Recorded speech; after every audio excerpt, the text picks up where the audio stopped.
Thomas Paine, Sam Adams, Benjamin Franklin.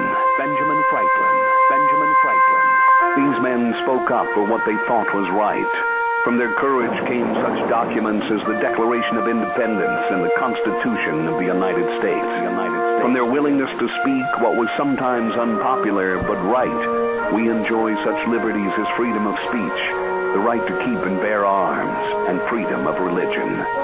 There are those who still wish to oppress our freedoms, and there are still patriots willing to stand up and defend life, liberty, and the pursuit of happiness. Men like Zeb Bell, who honor our founding fathers and what they stood for. It's now time for Zeb at the Ranch, speaking up and defending your freedoms. Brought to you by Magic Valley Les Schwab Tire Centers and all of the other great advertisers on the program. And now, Zeb Bell. This just came over the wire this morning. Daniel Snyder, owner of the NFL Redskins, has announced that the team is dropping Washington from the team name, and it will henceforth be simply known as the Redskins. It was reported that he finds the word Washington imparts a negative image of poor leadership, mismanagement, corruption, cheating, lying, and graft, and is not a fitting role model for young fans of football. There you have it. Here comes Kate Smith, and God bless America. Good morning. Happy New Year. We need somebody to pledge the allegiance. Thank you very much. The lovely Kate Smith. And what a voice. What a voice for the many, many decades. She was great. God bless America, and good morning. I'm Zeb Bell, Zeb at the Ranch, with our major sponsor, your Magic Valley Les Schwab Tire Centers, all 7 locations serving you. And, of course, some of our great advertisers like Western Waste Services, always at your disposal. Get on the route service today, 734-6969. And let's our Pledge of Allegiance person on the air. Good morning. Good morning, Zeb, and hope you had a great Christmas and a joyous Christ-like atmosphere. And Happy New Year to you. Thank you, and the very same right back at you. Our pledge, if you would, please. I pledge allegiance to the flag of the United States of America and to the republic for which it stands, one nation, under God, indivisible, with liberty and justice for all. Very well done. And to reiterate what you just said, again, Happy New Year to you. Keep on calling, buddy. Thank you so much. Thank you. All right, God bless. Hey, it's time for the weather and the last couple of days of 2015. Let's take a look at the weather brought to us by Cheney Flooring and Home Design. They had a beautiful store for Christmas time, and they've got all your home decor items, carpet and flooring, everything you need to make your house a home in this new year coming up, 2016. So get a hold of them at 678-6945. Look for the blue door. Cheney Flooring and Home Design, 1228 Oakley Avenue in Burley. Here's Gina with the weather. Here's your weather as we kick off the last week of 2015. Looks like cloudy skies for today, a little bit on the breezy side. Expect a high of 21 tonight, low of 14. Tomorrow, snow showers in the forecast, high of 23, with an overnight low of 16. Mostly cloudy and 23 for Wednesday. New Year's Eve looks like mostly cloudy skies and 15, and New Year's Day, how about some sunny skies and 17? Yesterday's high was 12 with the overnight low of 1. That's your weather for Zeb at the Ranch. Woo! It's going to be chilly. Put on the Snuggie long handles this week. Thank you very much, Gina. And the weather brought to you by Cheney Flooring and Home Design. Wonderful people to help make your house a home with all the home decor items, etc. They've got it all at Cheney Flooring and Home Design, 1228 Oakley Avenue in Burley. Look for the blue door. Hey, by the way, real quick, there will not be a sale at the Burley Livestock Sale Yard this week, naturally, because it's New Year's, and they're located at 1100 Occidental Avenue in Burley. But there will be a sale next week at the Burley Livestock Sale Yard. Call for information at 678-9411. Merv May, K. Draghi, and Lance Udy wish you a very happy New Year. Oh, by the way, Wheels, we forgot something. And can you get on your microphone there for a minute? Yes, sir. Oh, yeah. We forgot something very, very important. Do you know what it is?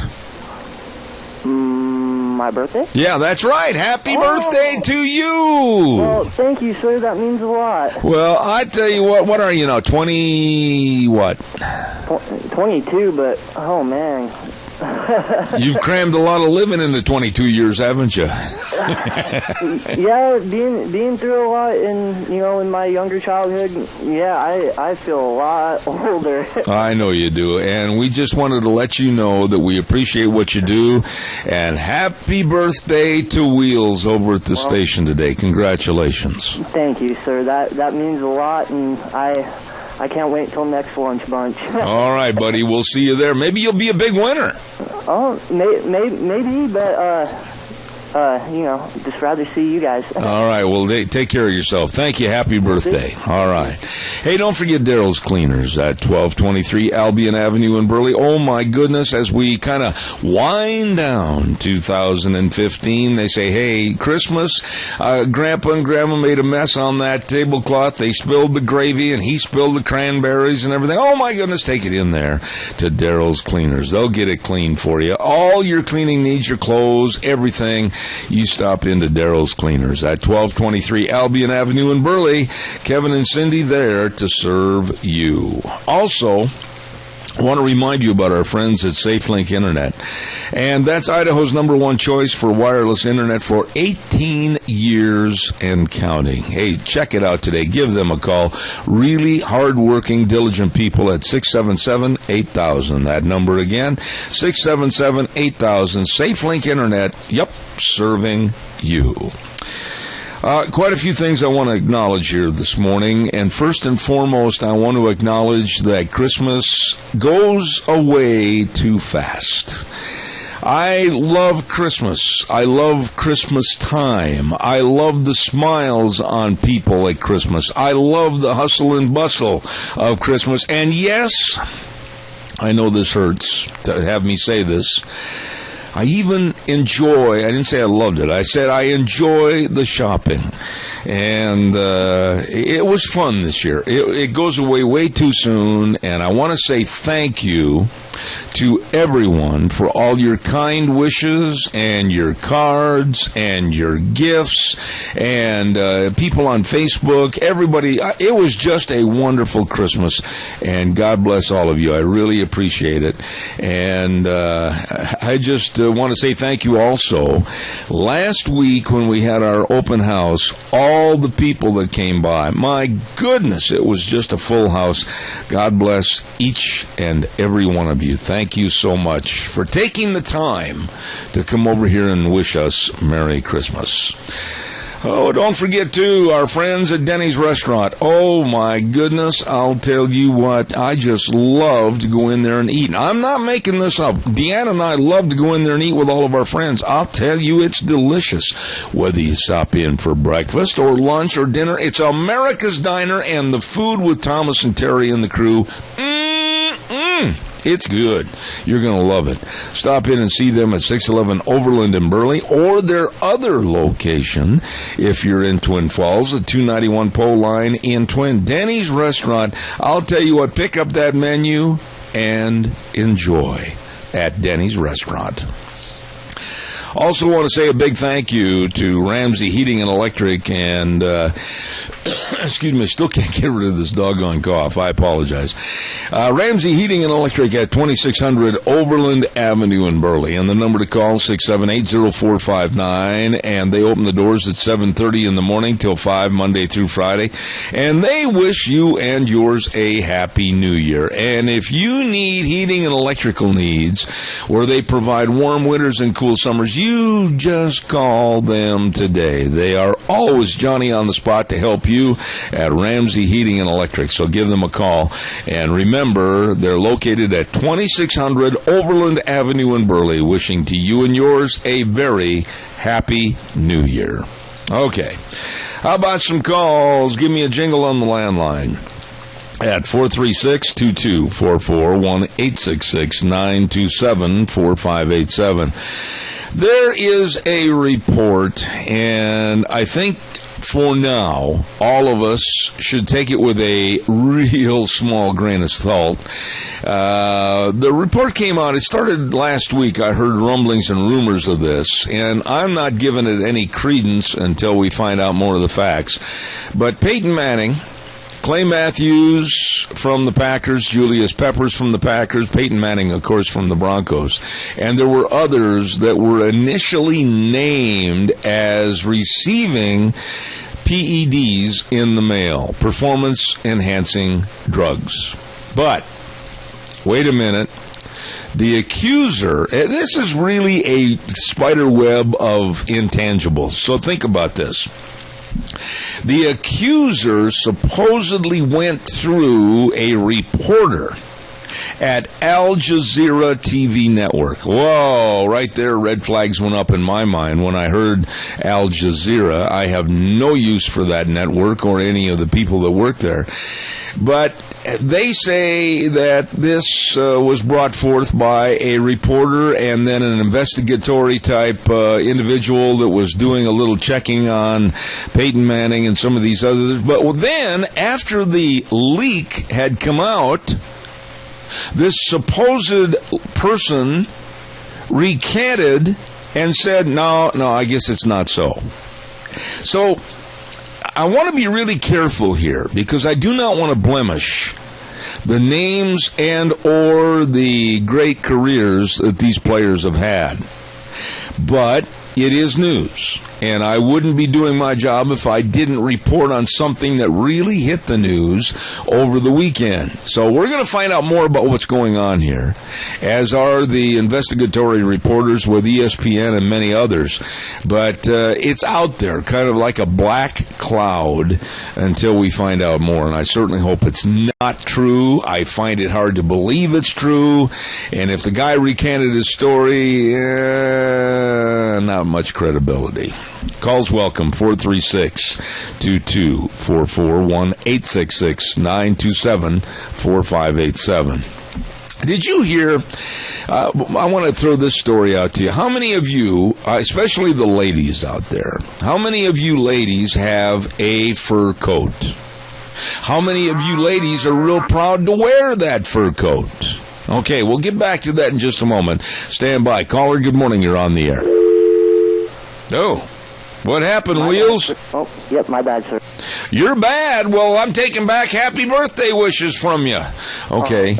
Okay, have them call back right away, 436-2244, 1-866-927-4587. Call back, caller. Call back. We'd love to have you on the air. Don't forget, once again, a family heirloom fur coat from her grandmother was given to country singer Miranda Lambert. You know, she recently got a divorce from Blake Shelton. Well, she had a picture taken of her in the fur coat, and she is catching all kinds of heck. Oh my goodness. The PETA people, the HSUS people, the kooks and the crackpots with the animal rights organizations are out to get her and condemn her and damn her. Oh my goodness. Over an heirloom fur coat that her grandmother had given her. Now, if I were her, honestly, and I mean this, I would wear that fur coat to every single engagement and party and singing occasion, wherever she's going. I wear that coat all winter long and just stick it in the face of these other kooks and crackpots. What are your thoughts about this?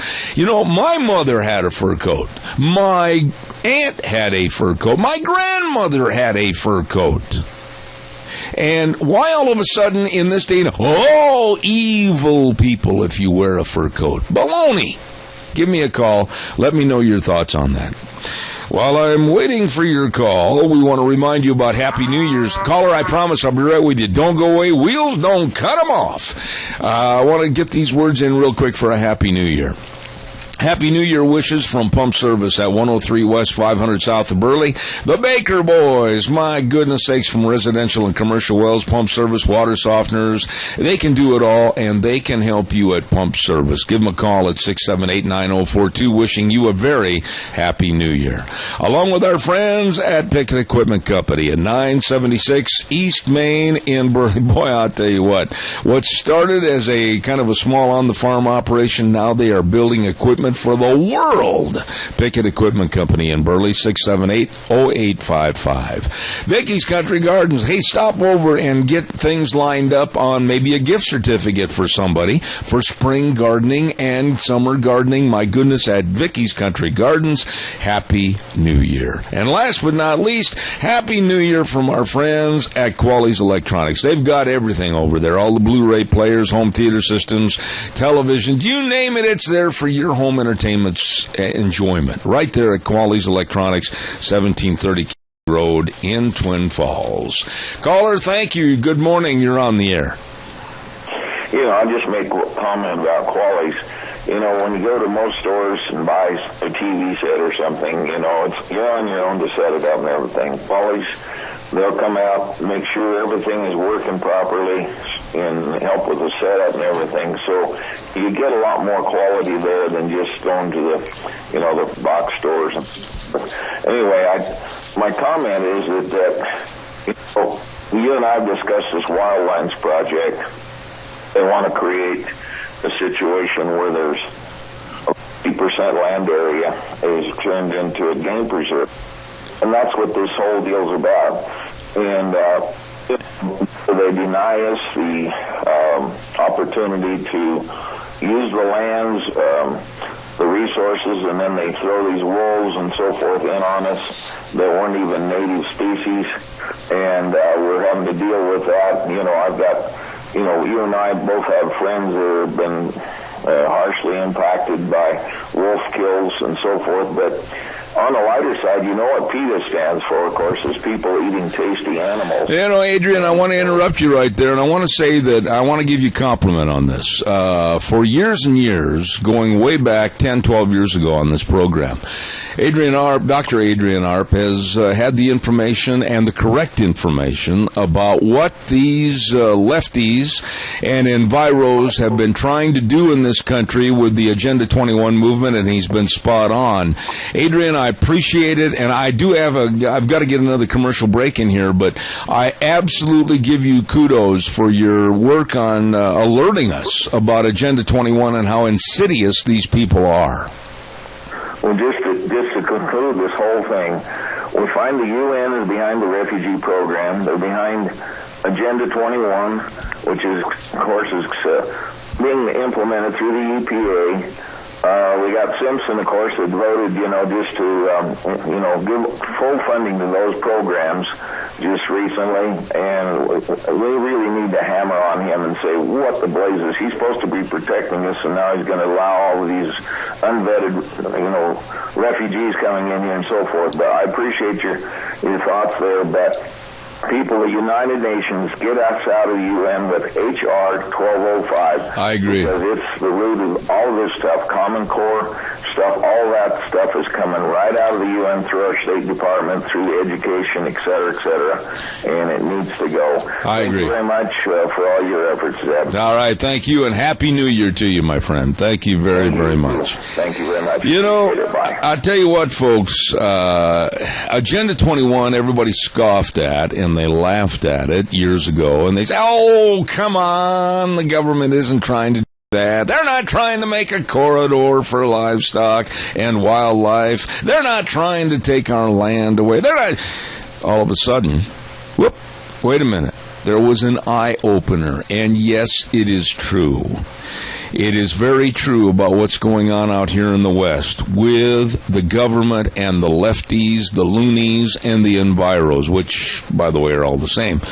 But he's been spot on about that, and it's something to be very concerned about. And getting out of the United Nations is not a bad idea at all. It's a good idea because they are, the United Nations, when I refer to they, trying to take us over with their dictates and their laws and regulations. And this administration has been very acceptable to those thoughts, much to our demise. Calls are welcome, 436-2244, 1-866-927-4587. Give me a call. All the ladies out there in the audience, honestly, I know don't be ashamed of it. Let me know, do you have a fur coat? And do you wear it? You should. You shouldn't be ashamed of it. I want to get back to that for a minute. Right now, I also want to say thank you very much to our dear friends at Minnecasia Sales, Zach and the crew at 1321 East Main Street in Burley. I hope they had a wonderful Christmas. Well, they've got all your lumber. They've got all your shingles. They've got all your windows. By the way, they've got those Western windows. And now would be a great time, right after the Christmas and New Year's holidays, to have those Western windows installed into your home to save on your heating, and then in the summer, your cooling bills. Absolutely fantastic. Give them a call or stop in, 878-2091. They're right across from the airport in Burley at 1321 East Main Street, and they bring you on Tuesdays Dr. History, Minnecasia Sales. You stop in and see them today. Real quick, too, I want to say thank you, not for the cough, I want to say thank you to the Book Plaza and Colonel Dale. My goodness, I had a lot of calls. I did, seriously, from a lot of people that said, my goodness, that's the first time they'd ever gone in there, and there are thousands and thousands and thousands of books and all the gifts and jewelry. And Colonel Dale and his great staff at 222 West 11th Street in Burley want to urge you to come on in, see what they've got at the Book Plaza, and they say to you and yours, a very Happy New Year. Really nice people. All right, your turn. Give us a call, 436-2244, 1-866-927-4587. Really kind of scary and yet disgusting news this morning about ISIS and terrorism. And we'll get into that story in a few moments. Thank you for your call. Good morning. You're on the air. Yes, I'd like to know what the difference is between a fur coat and a leather jacket, not to mention leather shoes. Yeah, okay. You bring up a good point. Now, maybe you've noticed, I have been blessed with a lot of leather jackets. I did not buy these jackets. I couldn't afford to have bought all those leather jackets.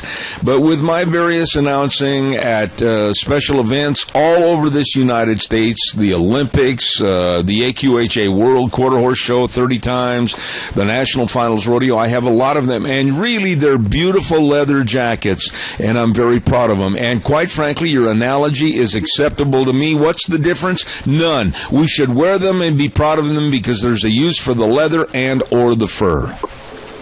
I agree. And I'm glad you brought it up. Do you have a fur coat? No, I don't. Well, go get one. I think I will. Okay. Thank you. Happy New Year. Thank you so much. My Aunt Miriam, that's called in on this program many times, she's got a beautiful fur coat. I don't know what happened to my mother's. I don't know what happened to hers. But my Aunt Miriam has got a beautiful fur coat, and she wears it. My grandmother, before her passing, had a beautiful fur coat. And I see absolutely nothing wrong. But now the Looney Tunes, the environmentalists, the animal rights, oh, you've got a fur coat on. How dare you wear something made out of fur? Why? Why? You know, in the old days, that was a doggone good way to keep warm. And by the way, which leads me up to a movie that I want to go see. I'm not fond at all of the actor that plays the lead, but I want to go see that movie, The Revenant, about a true story about a mountain man that really had to use a lot of initiative to stay alive. And there again, the furs of animals, etc. And I just see absolutely nothing wrong with it. Give me a call and let me know your thoughts. By the way, before I get any further, I want to say thank you to Mount Harrison Audiology. Many of you have contacted Dr. Pickup and said we need to get a hearing screening. And if you're losing your hearing, or if you at the Christmas dinner table sat there and said, what did he say, Martha? I can't hear him. Then you better get in for a hearing screening. Now, age does not necessarily mean at all your loss of hearing. As a matter of fact, no, not at all.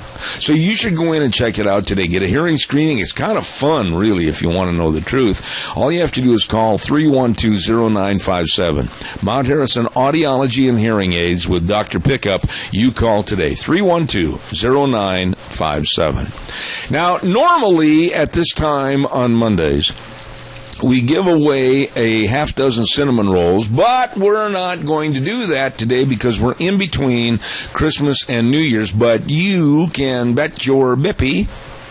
I never did find out what a bippy was. Anyway, you can bet your socks that we're going to do it next Monday on Zeb at the Ranch. So be sure and remember all the great eating every day at Sophie's Chatterbox and the great bakery with all the bread, the cookies, the rolls, the pies, everything at 530 East Street in Rupert. Oh, it's good. 436-0354. Delicious. All right, give me a call, 436-2244, 1-866-927-4587. ISIS and the terrorists, wouldn't you like to be alone in a room with some of those guys for about 5 minutes? Anyway, they have issued warnings that supposedly have said there is imminent threats of danger and targeting going out to various areas in Europe and also our main ally in the Middle East, Israel. And they really hyped this up. They had videotapes of their wacko leader of ISIS giving these decrees about more violence, death, and destruction to those areas. But where was our wonderful leader, Obama? What did he say to make us possibly feel a little better? What did he say to maybe alleviate our fears? Nothing. He's enjoying his vacation in Hawaii. I shouldn't be critical of a vacation. I'm hoping that in about a month I can take a vacation, but I don't know. But here's a man that has done absolutely nothing to enhance our security, quite the opposite. Here is a man that when given the opportunity to kind of build us up and make us feel better, he tears us down and makes us feel less than what we are.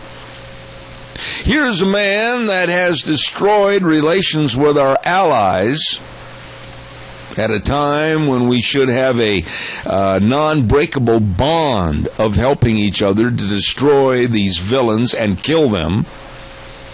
Here is a man that would stand there and look in the cameras and say that global warming and climate change is a distinct and more blatant threat to mankind right now than terrorism and terrorists that are cutting people's heads off. And you call that a leader? I don't. But he's over in Hawaii right now, enjoying his vacation. Calls are welcome, 436-2244, 1-866-927-4587. Come on, just because it's between Christmas and New Year's, you do not get a vacation from calling into the program. So come on, give me a call. Don't forget Burley Physical Therapy and Rehabilitation at 1263 Bennett Avenue, Suite 2 in Burley. Nick Greenwell and the rest of his staff of very, very knowledgeable physical therapists. They can help you with all the exercises. They've got the hydrotherapy pool with the treadmill. Everything to help you get back to feeling and being you. Absolutely. Number to call for an appointment, 678-1191. That number again, 678-1191. For the best. Burley Physical Therapy and Rehabilitation, wishing you and yours a very happy New Year. Come on, your turn. Give me a call. While I'm waiting, I'll do one more of our great commercials for this year, 2015. And that, of course, is Barry Equipment and Rental. Oh, my goodness, Eli and Nick and Juan, and the list goes on of great people they have there at Barry Equipment and Rental with 3 locations to serve you. And, of course, Addison Avenue West in Twin Falls, South Lincoln in Jerome, 159 West Highway 30 in Burley. And they have all the equipment to get the job done right. Let me tell you now, I don't know if they've sold this or not. It may be gone, but as of our last visit, they had a 2015 Coyote tractor, CK30 for only $18,900. Woo, man, low price, $18,900. You better call them today. Great locations, Twin Falls, Jerome, and 159 West Highway 30 in Burley. Barry Equipment and Rental. Now it's your turn again. Give me a call, 436-2244, 1-866-927-4587. Come on, give me a jingle.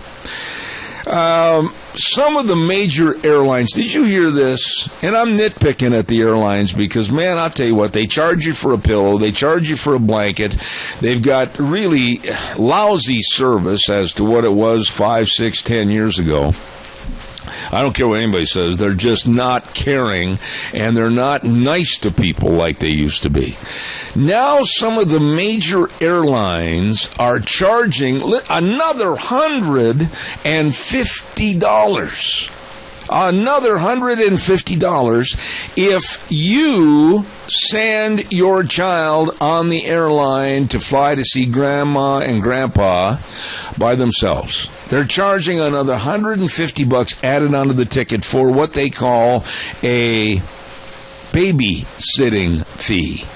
Yeah, a babysitting fee to take them down the concourse, excuse me for the cough, and onto the airplane, and then make sure that they're strapped in their seat, and then, when they get to the destination, come and get them from their seat, and walk them up to the concourse to meet Grandpa and Grandma. Another $150. Now, I don't know about you, but I find that to be absolutely ridiculous and robbery. $150 added on to a child's ticket to go see Granny and Grampy or Aunt Martha and Uncle Fred. Wow. Just another gouge into our pocketbooks and our billfolds. $150 extra. What are your thoughts? Give me a call. They're not doing anything that they're not going to get some money for. Believe me. No service whatsoever. All right, your turn. Calls welcome, 436-2244, 1-866-927-4587. I want to say thank you to, and believe me, this is a company that I just really believe in, and I hope Dan and the crew are listening over there, at Snake River Auto Body. They do a wonderful job in Twin Falls at 404 4th Avenue West in Twin Falls. I, as you know, I'll be right with you, caller, don't hang up. I had a lady that wanted to rearrange the side of my truck, and she did, boy, she did a job on it. And I took it over to Snake River Auto Body and Paint, and they really fixed it up. Quality workmanship and customer service that I was very, very impressed with. You will be too. Satisfaction guaranteed at Snake River Auto Body and Paint. Wonderful folks. Call them 734-5790, and they're located at 404 4th Avenue West in Twin Falls. Caller, good morning. You're on the air. Good morning. You're talking about the airline. My grandchildren are foster parents, and they have 2 boys that they sent back to Wisconsin for Christmas to visit some of their relatives back there. So it was $300 extra, and you know those 2 boys sit together, walk together, everything. Yes, I agree about the airline. It's ridiculous. How old were they? How old were they, by the way, before you hang up? How old were the boys? 10 and 12. Oh, my goodness. They're conscientious enough at that age. They're not going to run away or do crazy things. And $300 extra it's highway robbery. Absolutely. Absolutely. God bless you. And, by the way, Happy New Year to you. Happy New Year to you and all your listeners and your family. Thank you so much. Thank you. Very nice lady right there. $300 extra on the ticket. And you know that ticket probably ran mom and dad to send them back there to see the grandparents. Probably, $450, $500 each? So now you add on another $300. Holy smokes, you're at $1,300 or better. The airlines are ripping us off. Terrible. Absolutely terrible. I find no solace with the fact that, we can get you from point A to point B. Yeah, and then here's another story related to this, and it really irks me, and it's happened to me, okay? Luggage. You go up to check in your luggage.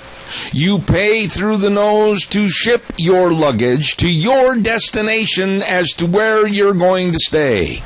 Inside your luggage, and especially at this time of the year, and you had to pack so that it's not over the certain weight limit constraints that they adhere to. You put Christmas packages in there. Maybe you had something for a wedding. Maybe you had something for some other special event. And they lose your luggage. Yes, they lost your luggage. You get to your destination, and you have nothing. You don't have any clean underwear. You don't have a clean shirt. You don't have any extra shoes or boots. You don't have a thing. So, you have to go to the store. And they tell you, we'll look for your luggage. Did it have tags on it? Yes, it did. Did it have your name on it? Yes, it did. And you never hear from that luggage again. Wait a minute, though. The story continues.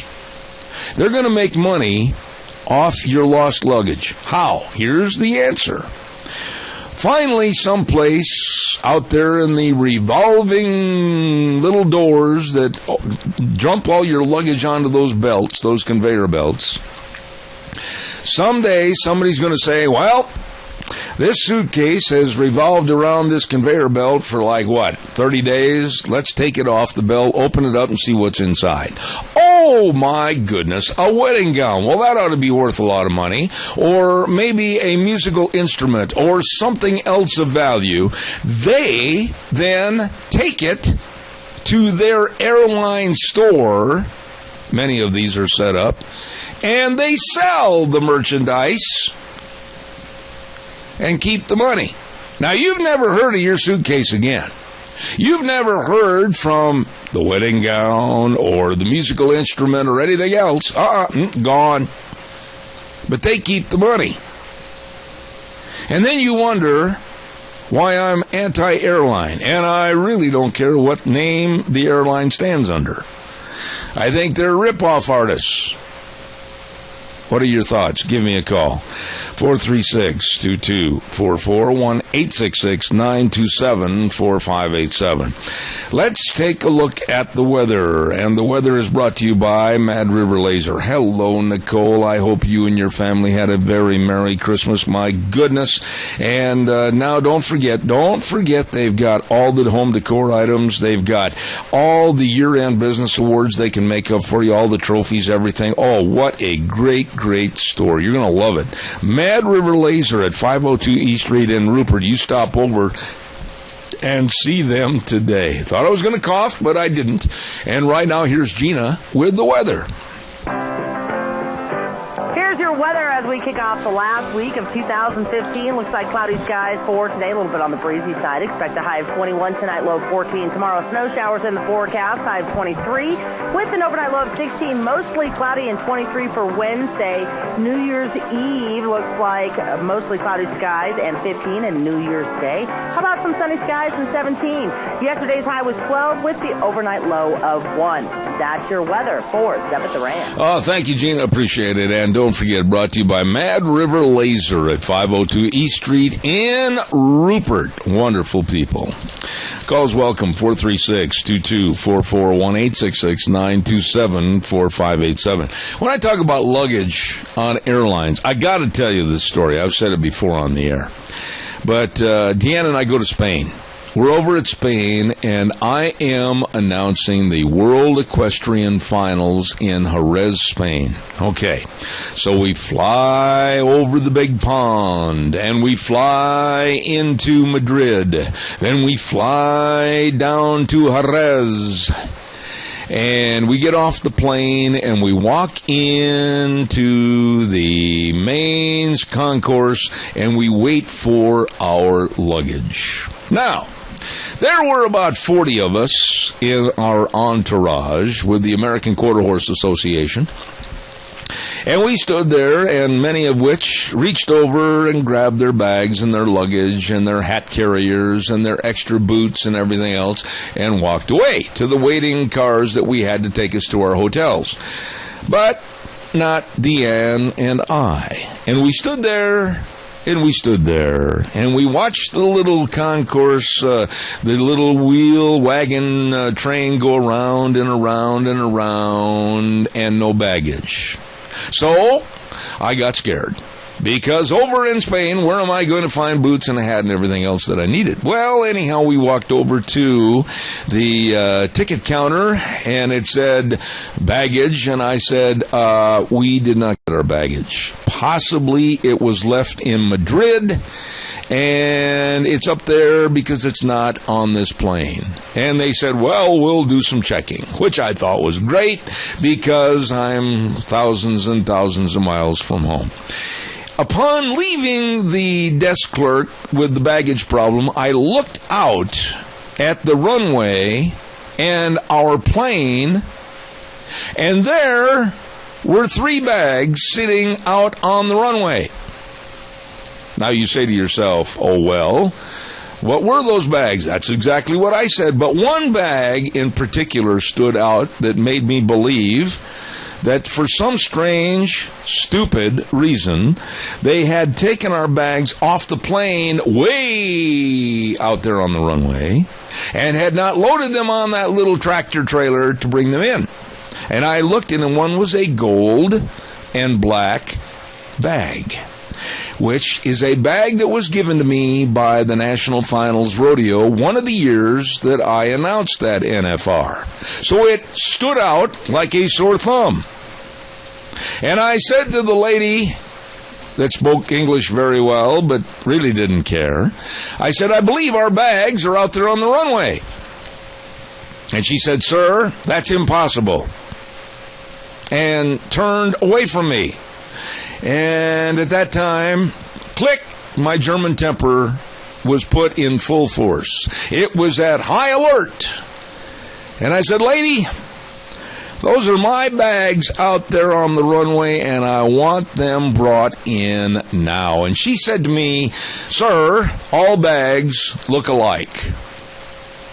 It was at that juncture that Deanne had to grab onto the belt loops of my Wranglers to keep me from jumping right through the roof. And in no uncertain terms, I let that airline and that lady know that I wanted those bags in now. And grudgingly, they went out and got my bags. They were my bags, all 3 left on the runway. And we went happily and merrily along our way to the hotel. So, if I'm acting like a Grinch against airlines this morning, great. I've accomplished my mission. Calls welcome, 436-2244, 1-866-927-4587. Give me a call. Have you had an experience like that? All bags look the same, sir. Not mine. Thank you very much. Oh, and something else. Note of sadness here this morning, and I really, really mean this, because I had a chance to interview this man years and years ago, and a great, great basketball player, and he passed away. He was one of the all-time greats in basketball and also entertainment, and that was Meadowlark Lemon with the Harlem Globetrotters. Died in Arizona at 83 years of age. That man did more as a goodwill ambassador, not only for the game of basketball, but to draw everybody together. I mean, he could go into a crowd of, maybe he was over in a foreign country, a foreign city, and he could draw everybody together into liking him and loving the game of basketball. And he had a patented, I mean, very seldom did he ever miss that corner of the court hook shot. Boop, swish. He was excellent and a man that will be sorely missed. Meadowlark Lemon, one of the greats of all time in sports, and it's sadness today as he passes away at 83 years of age. All right, your turn. Calls 436-2244, 1-866-927-4587. Now, before we go any further, I'll take your calls, and while I'm waiting for your call, patiently on a slow day today, I want to remind you about our Magic Valley Les Schwab Tire Centers. They wished you a very Merry Christmas, and now they wish you a very Happy New Year. Yes, they do.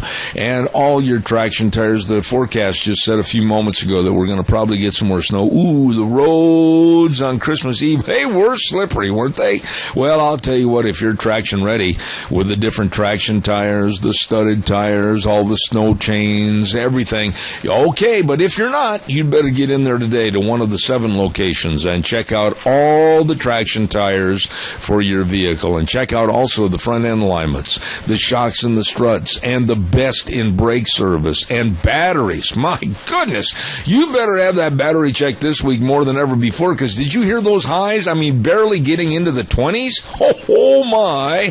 You better stop in today and see Lane and Rupert, Dave on Blue Lakes and Twin, Mike and Buell, Mike in Jerome, the Twist family in Paul, John on Pole Line in Twin Falls, and Randy. I'll bet you Randy is really sorrowful today. Oh, it's a black day for Randy because his Seahawks got whooped yesterday. Anyway, on Overland in Burley, your Magic Valley Les Schwab Tire Centers. But I got to be fair. I have to be fair. Randy and I, with his Seahawks and my Green Bay Packers, we had high hopes. Boy, did we have high hopes that our two teams were going to be the best in the NFL. He got drubbed. I got drubbed worse. The Arizona Cardinals just made my Green Bay Packers look like they should have been selling hot coffee and popcorn up in the grandstand. 38-8 they got beat yesterday. And they're a playoff team. Holy buckets.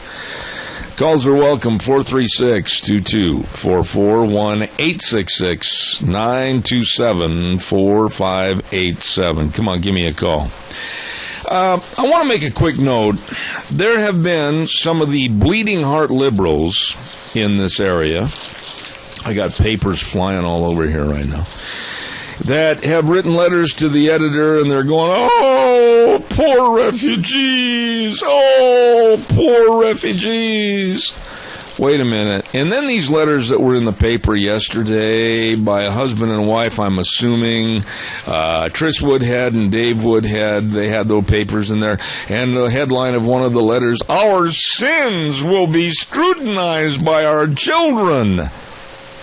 Let's back the bus up for just a little bit if we could. These crybaby attitudes about saying, whoa, caution, beware. Let's take it easy on the refugees coming into this country right now is extremely smart. Because, like what happened in Minnesota the other day, if you didn't hear this, you should. An ISIS recruit working at the airport who had been a refugee was plotting to kill, maim, and blow up Americans. Caller, good morning. You're on the air. Zeb, am I up? Yes, I'm listening to you. Go ahead. What we need to do is close our borders. All nations should, or all countries, until our national deficit is cleared up. Put an elimination of this freeloading. I couldn't agree more. I mean, my goodness, not only the cost factor of bringing these people in right now, but don't anybody, and I'm not talking about you, Earl, but I'm talking about the general situation. Don't anybody call me and say, well, you're not Christian if you don't want to welcome these people in. Don't even go there. I'm concerned about my... Wait a minute, Earl. About a deficit. This country's been selling itself out, both militarily And sustainability-wise, for the last 40 years since we've been letting these other countries come in here and mine us out. That's exactly right, but let me get a word in here on that. We are selling ourselves out to the point where pretty soon you're going to go to the well for that bucket of water and you're not going to fill it at all because there's nothing left. We've got to start being more concerned about ourselves than we do taking in each and every person from around the world without knowing who they are. Well, I've been saying that since, I think, the early 70s, since we allowed other countries coming in here to mine for us. It's been bold BS. I agree with you. And by the way, thanks for calling, and I want to extend to you and yours a very happy New Year. You've been a great listener. Thank you. Say that, Zeb. All right, take care. Thank you very much. Bye. I don't mind at all people voicing their opinion, but this kind of being overboard on how they're better than the rest of us and they know more than the rest of us, which they don't, and trying to imply that, we're not Christian if we don't welcome everybody in here. Oh, no borders. We don't need borders. Just welcome everybody to America. Come on in. We'll pay for you. It's insane. It's insane. And it's going to cause so many heartaches and so many problems. We're going to take a little break right now and turn it back over to Wheels on his birthday at the main studios. You've been listening to Zeb at the Ranch this hour, and I hope you're hearing everything. Contact Mount Harrison Audiology for a hearing screening, 312-0957. We'll be back in 6. Don't go away. Are you going to believe your lion eyes, or are you going to believe what they tell you? Good morning. Welcome back. Zeb at the Ranch, hour number 2 on a Monday after Christmas. And Zeb at the Ranch with our major sponsor, your Magic Valley Les Schwab Tire Centers, all 7 locations serving you, along with some of our great advertisers like Western Waste Services. From the canyons of the Snake River and all across southern Idaho, we're always at your disposal. Western Waste Services, we care about our community, our resources, and this great land. Western Waste Services is lending a hand, always at your disposal. Western Waste Services. You know, it's really true. Always at your disposal, locally owned and operated. Western Waste Services, number to call, get on the route service, get rid of your garbage. My goodness, great weekly service, and you can really depend on them. Western Waste Services, always at your disposal. Call 734-6969. Really nice people. And when we talk about nice people, I also want to remind you that every day on the program when we start at 8:06, of course, and we have a great weather forecast put together by Gina, and it's sponsored by Cheney Flooring and Home Design at 1228 Oakley Avenue in Burley. Look for the blue door. And the number to call for all your home decor, carpet and flooring, everything to make your house a home, 678-6945. Cheney Flooring and Home Design, really good folks. Wishing you and yours a very happy New Year. You better believe it. And also, some other folks wishing you a happy New Year, a blessed New Year. And that's, of course, our friends at Hanson Mortuary, 710 6th Street in Rupert, with Joel Heward, his family, and his staff. And I always say this, very flexible hours to serve you, because they always are there when you need them, with the highest ethical standards, with unquestioned integrity. Please call them. Get a lot of the pre-funeral information we all should have at 436-5636. That number again, 436-5636. Hanson Mortuary, serving you. Really, really nice people. Well, when we talk about nice people, there is a husband and wife dynamic duo over there north of Rupert that I've got to talk about. And he is a former state representative and just absolutely one of my dearest friends. And that's Bert Stevenson. Good morning and Happy New Year, Bert. Hey, Zeb, same to you. Appreciate this opportunity. Well, it's always a pleasure to have you on the air, Bert, but you, with your vast knowledge of water and if we're going to have enough, not going to have enough, where's it going to come from and everything, I thought this would be a great time to have you on the radio and talk about water because of the snowpack that we have now. Where are we? Zeb, we're right now, we look really good. We still have 3 months that we need more snow and stuff. Zeb, can I use your radio station to thank some people? Absolutely. Go ahead, sir. Zeb, because of the charge that the Water Resource Board has to do recharge, I would especially like to thank the canal company operators below Metadoka Dam, those operators in this cold weather to run water in for recharge is a difficult thing for them, but we surely do appreciate it, and the board of directors have been so supportive of us. Zeb, I just want them to know, and we as a board want them to know how much we appreciate the efforts that they're allowing us to do some recharge. Now, sorry to take your time. No. I think that's a very worthwhile thank you. Now, Bert, you study this. You go to meetings. You're on the Idaho Water Board, appointed by the governor, etc. But really, we've had some scares leading up to this winter. Now, where are we with the snowpack currently? Currently, the whole state of Idaho, as of December 22nd, the whole state of Idaho, with the exception of the Spokane Basin, was above the 30-year median. Now, that doesn't mean a whole lot, Zeb. This is the mountain snow water equivalent, and it's based on the average for the past 30 years, starting in 1981. We've had some really wet years in there. The last 8 or 9 years have been somewhat drier. But our Snake River water up there, we're about 125% normal. The Snake Basin above Palisades is 110.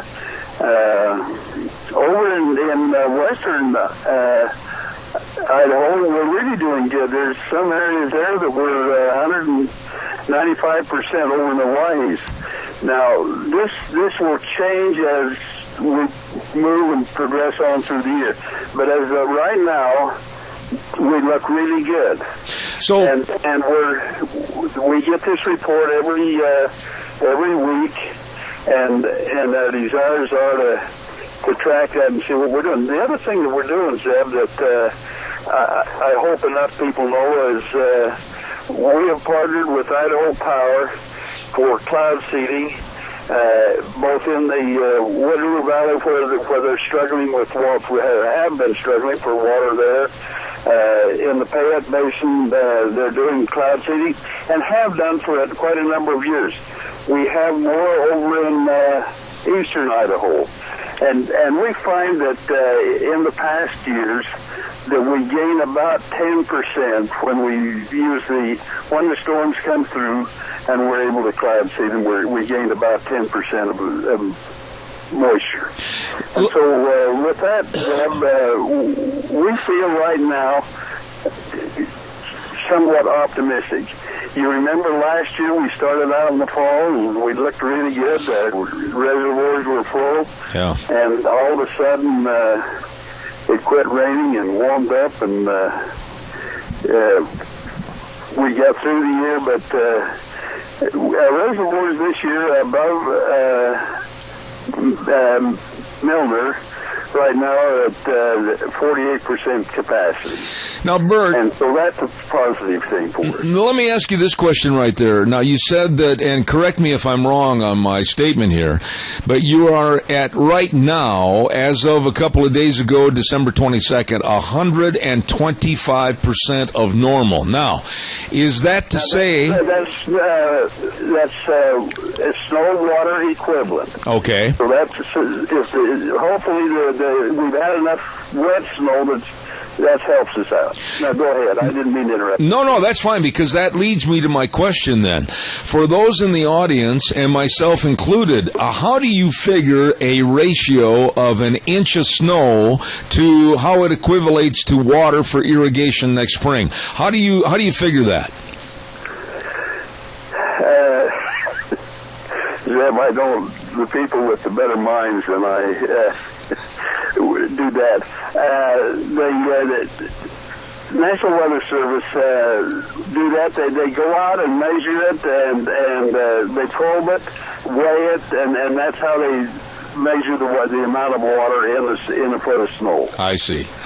And they have a chart that they follow and get that information. Now, you mentioned about cloud seeding, and this is going to sound really dumb on my part, but I don't understand cloud seeding that much. Do you have to seed the clouds like over on the coast so that the westerly winds coming off the coast will eventually hopefully drop here? I mean, how do you figure where you're going to cloud seed? Well,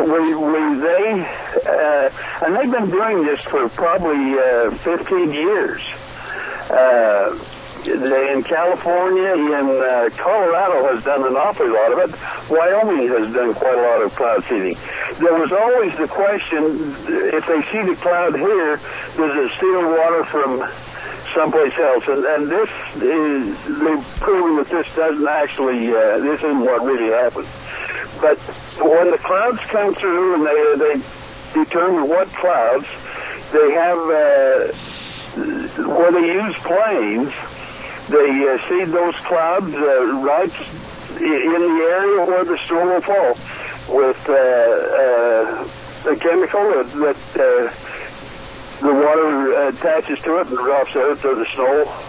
It's in the form of frozen water.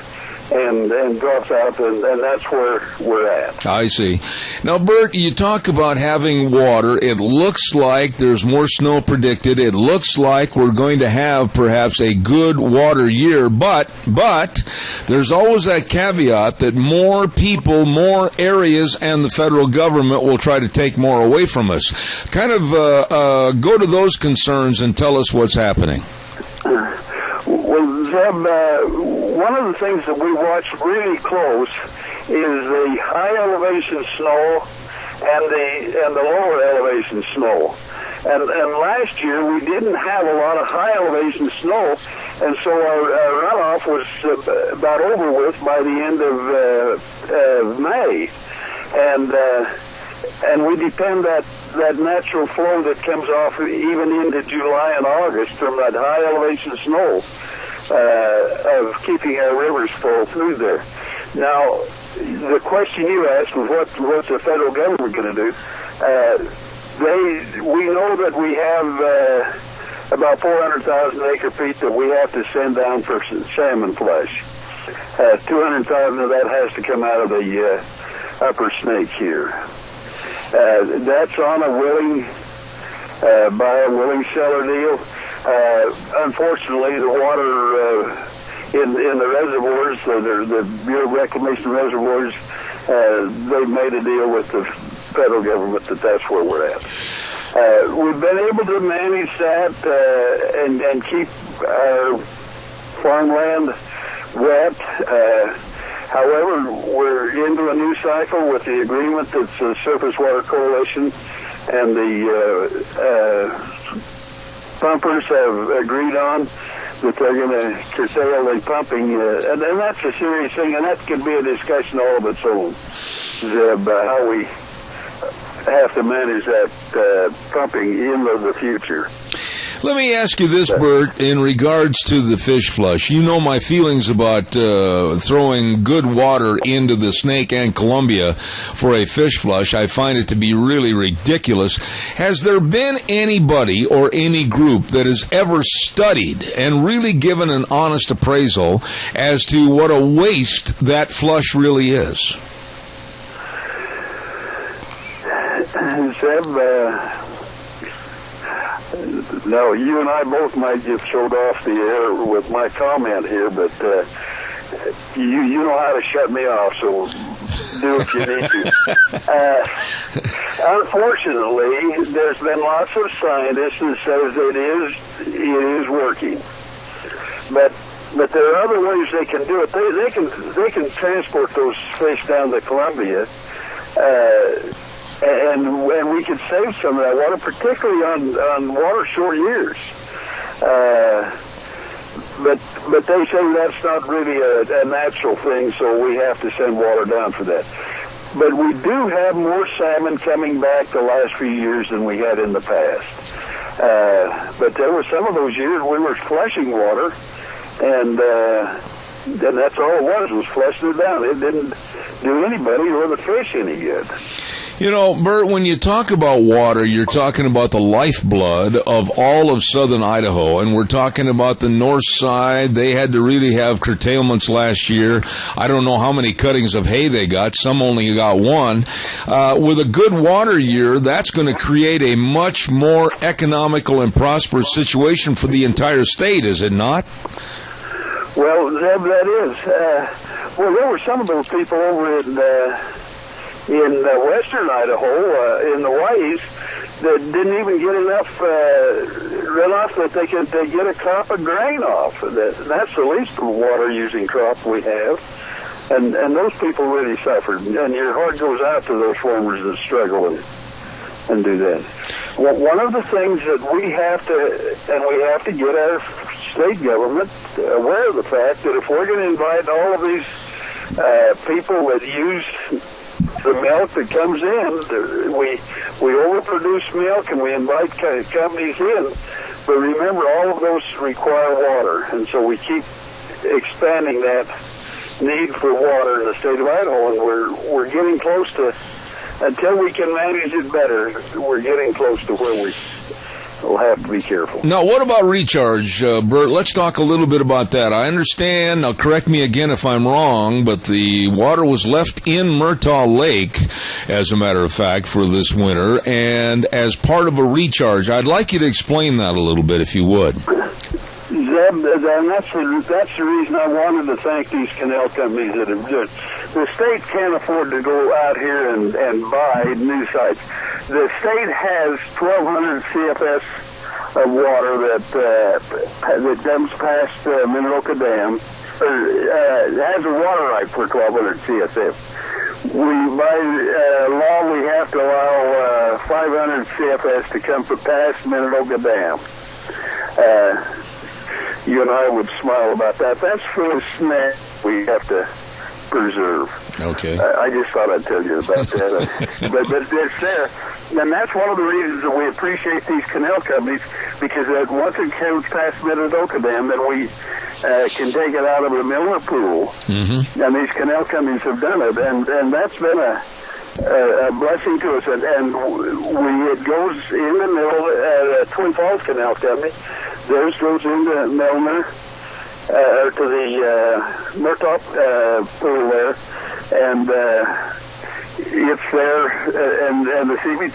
Some of that early in the season, before the freezing starts, Southwest Irrigation District pumps some of that out farther on, and pumps it in wells there.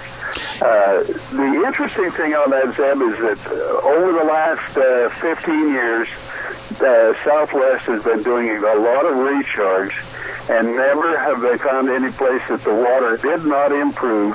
The river water, when it was put in the ground, has improved the quality of the water. So now we're monitoring all of that water as it goes in, as well as wells around the sites where we're putting it, to make sure that we don't contaminate our groundwater supply, because that'd be a terrible tragedy. Now, I had a gentleman call me last week, as a matter of fact, and ask questions about how actually the recharge works, what is done, how the diversion takes place, where it takes place. Can you give us a quick thumbnail sketch of how a recharge works? Okay, now there are several kinds. The American Falls Reservoir District number 2, which comes down through, shown here and that. There are several places that we recharge. One we've used last year all winter long and we're using it again this winter, is milepost 31. And you take it out of the canal, run it out into the lavas there, and it goes into the ground, and it makes a difference. We've proven that. And the Northside Canal Company, we're recharging down there. Now, we're not right now because they're doing some work on some of the power plants, and we have to work with the canal companies on that. But early on, they recharged down as far as Wilson Lake. There. All right. There is a site that we hope to be able to use next year north of Shoshone. That over the years we've used that one, and it's an extremely it will take a lot of water. Okay, now that's the limiting factor, is how much water the ground will take and absorb and take down. Well, you know that in Southwest, most of theirs is directly injected in through wells. All right. That leads me to my final question. I've got about 2 minutes left here, Bert. You mentioned you have to be very wary about quote-unquote contaminated water going down into the recharge. How do you stop it? How can you tell? What are the safety valves? Well, the safety valves is the state labs, we're testing the water as it is in the river and then the wells around there.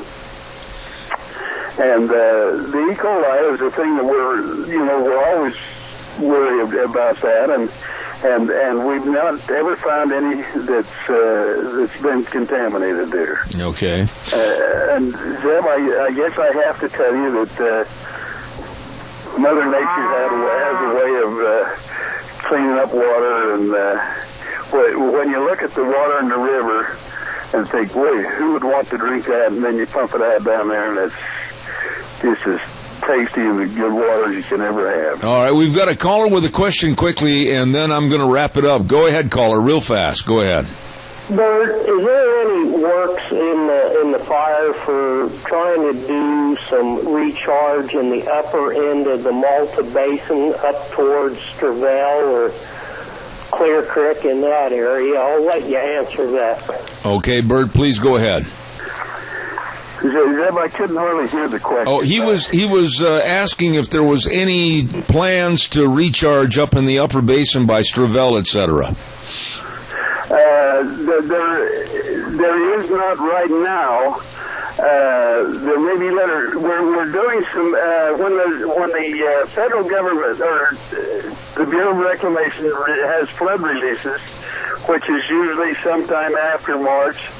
Then we have places up in the upper valley that we're preparing now to be able to recharge up there. That water stays in the aquifer quite a lot longer. Down this way, then it'll go out through Thousand Springs, but that solves our problem down at the Swan Falls.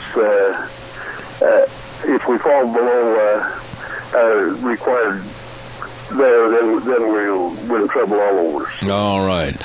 Bert Stevenson, former representative and on the Idaho Water Board, God bless you and thank you. And Happy New Year to you and your lovely bride. Thanks, Bert, for taking the time to come on the program this morning. Zeb, thank you for allowing us, and I do appreciate you. And Deanna, you just have a good holiday season here. I know Christmas is over, but happy and prosperous and healthy New Year to you. Oh, thank you so much. God bless you, my dear friend. Thank you so much. Yes. Appreciate you. All right, Bert. Thank you. Bert Stevenson, and boy, I miss him in the legislature. I could call him and get answers to a lot of questions. I appreciate him being on the program this morning. Hey, Wheels, I may have given you a wrong telephone number for our next guest. Are you right there by your microphone? I am. All right, write this down real fast. Okay, you ready? Hi, Carrie. Oh, okay, she's on the line. All right, that's all I needed to know. She's calling in then. Okay, thank you.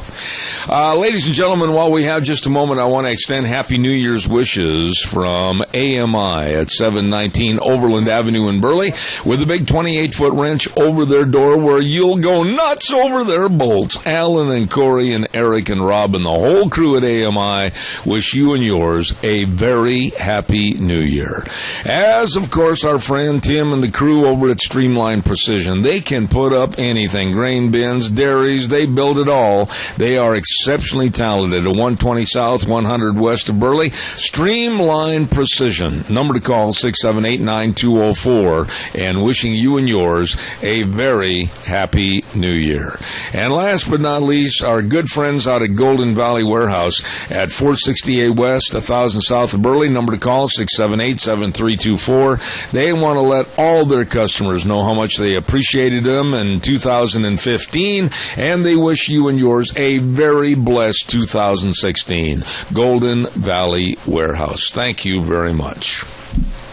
While we have just a quick moment here, I also want to remind you about Let's Ride. Oh, my goodness, this is where the fun is sold between Rupert and the world. I'm telling you, they've got all the snow machines. I'm telling you, they've got all the clothing. I'm telling you, they got all the goggles and the gloves. They've got everything over there. Now, with more snow predicted, they also have the plows for your four-wheelers. So get over there and enjoy. You can have fun plowing your driveway and at the same time doing some work. So there you go. Stop over and see them today at Highway 24 between Rupert and the world, where the fun is sold. Let's Ride. Really good folks.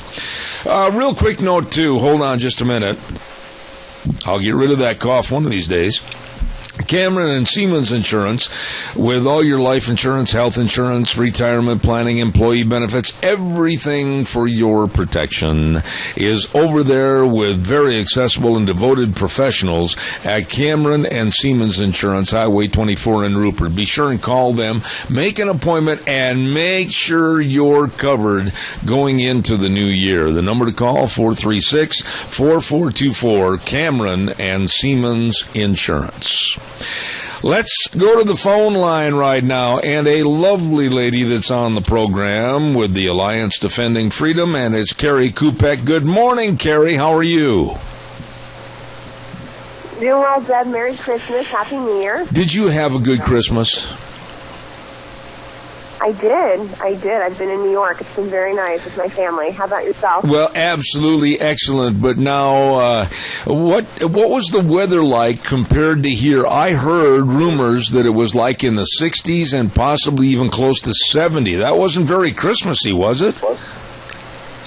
Not at all. It was pretty tropical, but I'll take it. Okay. Well, we were suffering with cold temperatures like we are right now, but I wanted to ask you about this story, and you managed to have two really interesting stories here this morning. The first one I wanted to talk to you about was a Marine, a female Marine, that was told in her business work area that she had to take down some Bible verses. Why don't you give us kind of a synopsis as to what happened here? Yes, it's hard to believe that someone in our military who literally goes to work every day to defend our freedoms is being court-martialed and was court-martialed for exercising those exact freedoms they go out there and defend every day. And that's exactly what's happening with this Marine. This is Lance Corporal Monifa Sterling, and here was her crime. She posted the Bible verse, "No weapons formed against me shall prosper," which is a reference to Isaiah 54:17. And she posted this verse around her workstation.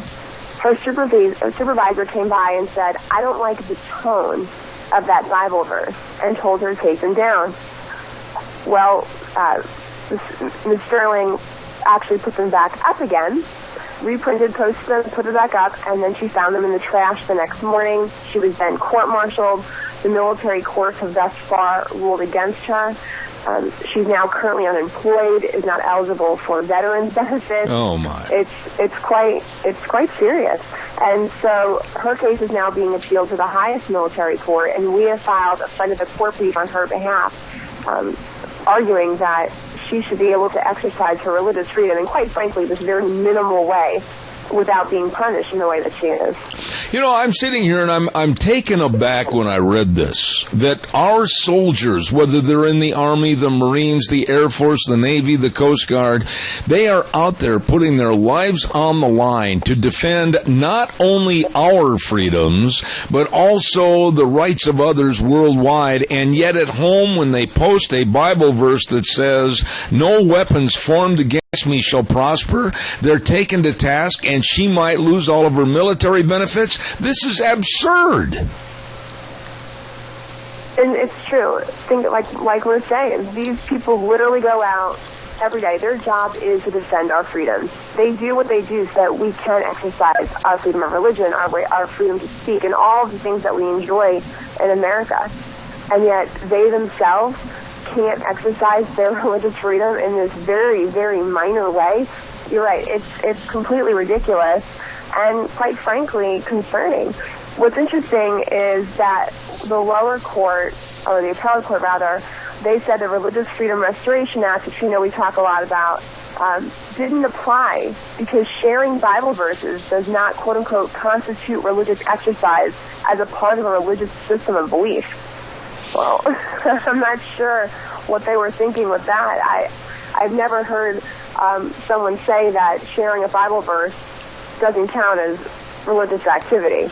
It quite frankly seems exactly like religious activity, the very kind that the First Amendment is designed to protect. And it's interesting to remember, too, some of the military law that applies, because obviously things are a little bit different in the military, but the bottom line is members of the military don't have to check their religious beliefs at the door when they go to serve our country. And when, just to give a little background on the law on this, lawful orders can't interfere with private rights or personal affairs without, and this is the key, a valid military purpose. So if we look at the situation right here, we look at the fact that this Marine had posted the Bible verse a few times around her personal workstation. The order for her to take these down clearly lacked a valid military purpose.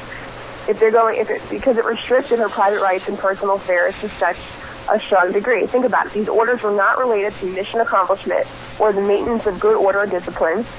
The records, the facts of this case, is devoid completely of any evidence that this would be a problem with the good order of the workplace. And in fact, every witness whose testimony has addressed this issue stated they never saw anything distracting, agitating, or controversial on or near this Marine's desk. I'm really getting cautious about what's going on in this country, and to the dimwits, and that's what I'm going to call them, that say there is no war on Christmas, and to those that are challenged in saying, oh, well, there's no challenge against God in our military or our schools or anywhere else, I really have to stand up and say you must be absolutely nuts, because there is absolutely, in my opinion, a war on Christ and Christians and Christian beliefs in this country, and it's getting worse every day. Am I wrong? It really is concerning. There's certainly enough stories that support what you're saying. And again, let's go back to the facts of this particular situation. All that we have here is this Marine supervisor saying she did not like the tone of the Bible verse. That's it. That's the only reason why this Marine was forced to take it down when the Marine did not want to comply and put it back up, as is her right to do so.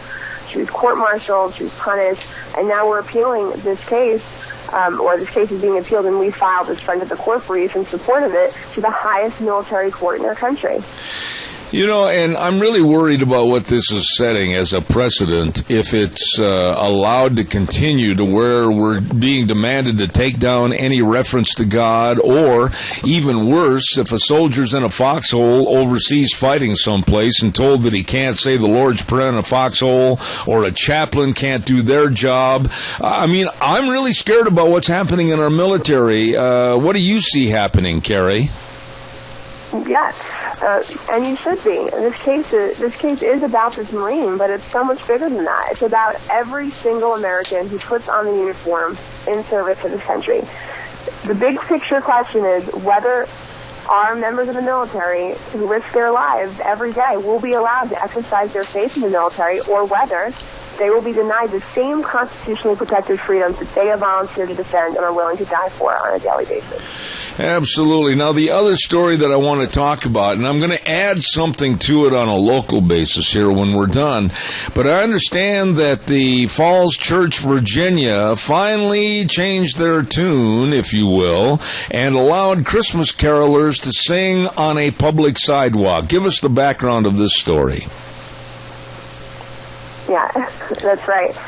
No one should try to shut down Christmas carols on a public sidewalk. So we're obviously pleased that the city of Falls Church, Virginia, which is not too far where I live from, actually, that they've changed their tune and they say they won't do it again. What has happened here was outside of an abortion facility, there were a group of very peaceful carolers who sang songs like Silent Night, and the people who worked in the abortion facility complained and called the police, and the police came by and told these carolers who were simply standing on the sidewalk, in fact on the green part of the sidewalk, the grass, that they needed to leave because they were violating the so-called noise ordinance. Oh my. Well, what's interesting is if you read what this noise ordinance is, it says that yelling and shouting and talking loudly could be a problem. It can cause a quote-unquote noise disturbance. Well, how do they define noise in this ordinance?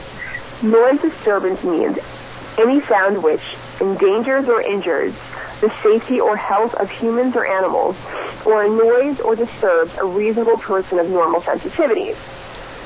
Well, if singing Christmas carols on the public sidewalks during Christmas time, in fact the week of Christmas, constitutes an annoyance or disturbance of a reasonable person, then I don't know what reasonable means anymore, obviously. And in fact, there was no evidence that Christmas caroling has been shut down at any time before that in Falls Church.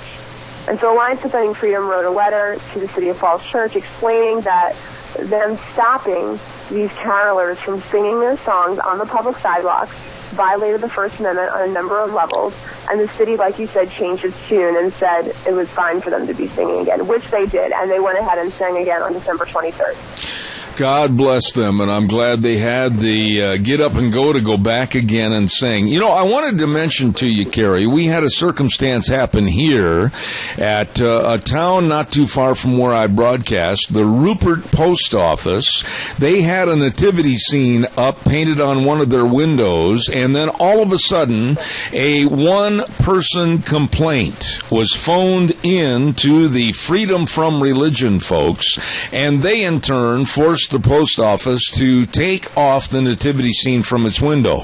My question, and the reason I bring this up to you, is if Christmas is a federal holiday, and it was under the inception of being a federal holiday because of Christmas being Christ's birthday, why then, when they issue stamps with the nativity scene on them, etc., why did they have to kowtow and take down the nativity scene? The Supreme Court has held over and over again that, you know, to display a nativity scene along with other expressions of the Christmas season, you know, whether that's, say, a menorah or Christmas trees or things like that, for educational and enriching purposes, is perfectly constitutional. And that's a well-established law. That's why you often see when you go to different towns, you'll see in their park squares, you'll see different expressions of Christmas, and often a nativity scene will be there. So that's what the law says. Well, it's just absolutely disturbing to me to think that we kowtow and we run from a one-person complaint, similar to what happened in Kentucky with the changing of the Charlie Brown Christmas. By the way, has there ever been an update on that story? Yes. So, unfortunately, the school went ahead and censored and took out that part where I believe it's Linus, the Charlie Brown character Linus, yes, who talks about the real reason of Christmas and talks and then states the Bible verse where they talk about the shepherds coming and announcing the birth of Jesus. Well, the school censored it and they took it out. But here's a really neat part of the story. The parents and kids were so upset that the school decided to take that part out of this well-loved play that when that part came, everyone in the audience started saying the Bible verse. They filled in Linus's lines. So apparently there's video out there of this somewhere, and I think we're going to be posting it on our website. But it must have been quite beautiful that despite the administrator's attempt to censor this play and cut out such a well-loved portion of this Charlie Brown Christmas, everyone in the audience instead filled in the gaps, and apparently you could hear everyone saying it instead, everyone who was sitting there. You know, Carrie, this is what it's going to take. You and I have talked about this before. It's going to take the initiative of people, good old common everyday people, to stand up and say enough is enough and start the restoration of values that we used to have in this country. And God bless those people back in Kentucky. I really appreciate and respect what they did. I do too. I really, and like you said, I think it sends a message. Why are we trying to scrub clean from our culture Christmas? Yeah. This is a holiday that people love and cherish, and for good reason. It's a time of hope and celebration and joy. People want this. People love to celebrate this, and it's a really sad state, aside from the fact that it's concerning on a number of constitutional levels, but it's just sad from a common sense perspective. Why are we trying to eliminate something that gives people some of the most joy that they experience in their entire year? Absolutely. Carrie, tell everybody how they can follow all of these stories and much, much more at Alliance Defending Freedom. They can go to adslegal.org. And may I extend to you a very happy and blessed 2016. Happy New Year, Carrie. Thanks so much. Thank you, Zeb. Happy New Year. All right, God bless. There is a very, very nice lady right there, Carrie Kupek, with the Alliance Defending Freedom. And just really appreciate all the time and effort she puts in to coming on this program. Holy smokes, it's time for the weather. And the weather is brought to you by Mountain Transmissions. My goodness sakes, they just had their grand opening, and they serve all of southern Idaho. And they've got a transmission tune-up special for just $89.95. You stop in and talk to Rick and the crew about this. 504 East Main in Burley. And the number to call is 678-9110. 678-9110. Mountain Transmissions. And now here's Gina with the weather. Here's your weather as we kick off the last week of 2015. Looks like cloudy skies for today, a little bit on the breezy side. Expect a high of 21 tonight, low of 14. Tomorrow, snow showers in the forecast, high of 23. With an overnight low of 16, mostly cloudy, and 23 for Wednesday. New Year's Eve looks like mostly cloudy skies and 15, and New Year's Day. How about some sunny skies and 17? Yesterday's high was 12 with the overnight low of 1. That's your weather for Zeb at the Range. All right, Gina, thank you very much, and brought to you by Mountain Transmissions. They're located at 504 East Main in Burley. They can take care of all makes and models, cars, trucks, RVs, motorhomes, 4x4s, foreign and domestic repairs, rebuilds. They can do the job and help you with your transmission.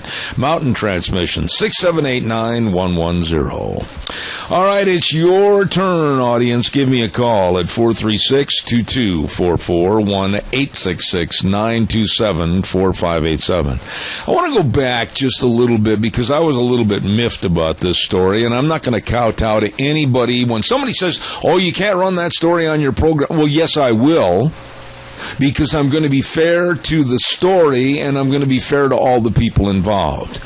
The deal with the Rupert Post Office, I felt sorry for the postmaster. I really did. He was caught right in the middle like a rock in a hard spot. However, when I read the editorial that was in the little mini editorial in Cheers and Jeers that was in the Times News the other day, it really upset me. They said that happy holidays instead of Merry Christmas. It was Christmas, Times News. Maybe you didn't understand that. Look up on the calendar, December 25th. It was Merry Christmas. And they said happy holidays to the residents of Rupert who this week found a way to compromise on a painted nativity scene. Why compromise? Why should there have been compromise? It is a federal holiday. It is the celebration of Christmas. And a compromise does not mean taking it down just because a private business across the street had a nativity scene on their window. That's not a compromise. They should have left it up on the window and had, as Carrie said, and the law stipulates, other Christmas signatures or objects up on the window. Santa Claus, the reindeer, whatever it might be. But to take it down is not a compromise. One person complained. One person. And crybabied to the freedom from religion people. And then it had to come down. Well, I disagree that it was a compromise. And if the Postal Service is going to have stamps with the nativity scene and Merry Christmas on them, why not a nativity scene on the window? It makes no sense to me whatsoever. And then the bottom of this editorial that the Times News wrote said the solution was a win for all involved. No, it wasn't. No, it wasn't. Because it was taken down. Anytime it's taken down, it is not a win. And I don't believe in compromises when one side has to give in and cave in. Calls welcome. Excuse me. 436-2244, 1-866-927-4587. If my good friend Gary Shoresman is listening, Gary, give me a call. We'll talk about that. I'd love to have you on the air. Don't forget Red's Trading Post at 203 5th Avenue South in Twin Falls with my old buddy Ryan Horsley. I was going to try to get him on the air this morning, but he had to go to a meeting. Red's Trading Post has been in historic Old Town Twin Falls since way back in 1936. My goodness, a long time, with the best selection of firearms from Browning, Beretta, Weatherby, Ruger, Benelli, Smith & Wesson, and Winchester, and all the ammo, all the accessories, but above all, they've got the people that really understand guns right there. And like I said, they've got the sights and the optics, the knives, they've got the reloading and gun cleaning kits, and all the hard-to-find powder for the reloads. Oh, my goodness, it's all there at Red's Trading Post, 203 5th Avenue South in Twin Falls. Your turn. Give me a call. 436-2244, 1-866-927-4587. I'd like to hear your opinion on that. Give me a call. Come on, real fast. And I really don't have anything else for the remainder of this hour. And I'd love to visit with somebody and wish them a Happy New Year. So give me a call at 436-2244. Let's see, what else have I got here real quick. Excuse me. Boy, that's really coming through. Want to remind you that on Thursdays, now we're going to have a little change of schedule this week because I am going to take off Wednesday and Thursday of this week. Deanna and I are going to take a little R&R, rest, and instead of relaxation, recuperation. And we're not going to have a program on Wednesday or Thursday of this week. And we're going to give also Wheels the time to celebrate his birthday a little bit, of which he's having today. And then we'll be back for the full week starting next week on Monday. So we'll be here today and tomorrow, but not on Wednesday and Thursday, which leads me to tell you, as I'm waiting for your phone call, that on Thursdays we have a segment called School Days in Cassia County, and we're not going to have that this week, but we do want to acknowledge our great sponsors, A Child's World at 1308 Overland in Burley, with all kinds of goodies for the family, all the winter clothes, and of course they've got all the baby material, the cribs, everything right there at A Child's World, 1308 Overland in Burley, along with another great sponsor, and that's Ambulatory Surgery Center at 1344 Highland Avenue in Burley. The number to call for outpatient surgeries where they can save you money. That's right, 677-8888. That number again, 677-8888. Ambulatory Surgery Center and A Child's World, bringing you School Days in Cassia County. Wheels, did you get a cake for your birthday and ice cream and all that kind of stuff? I did. I got a German chocolate cake. Oh, you're kidding me. No, I to be honest, I love German chocolate cake. That is one of my favorite cakes. And did your mom or your grandma bake it for you? Yep. Actually, my grandma went and got it for me, and it's at home. I tried to keep my hands off of it last night, but that was kind of difficult. Well, now, you can't have a German chocolate cake unless you've got a great big gallon or two of delicious, creamy vanilla ice cream and smother that cake in ice cream. You're going to have that too, aren't you? Yeah, you got my mouth watering now. Now when I get home, I'm definitely going to have to open it. And the thing is, with Christmas, we were so blessed with all kinds of cookies and pastries, and it was just delicious. I know for a fact that I probably put on about 5 pounds in the last 10 days to 2 weeks. But today, I drew a line in the sand, and I'm back on the diet again, no matter what.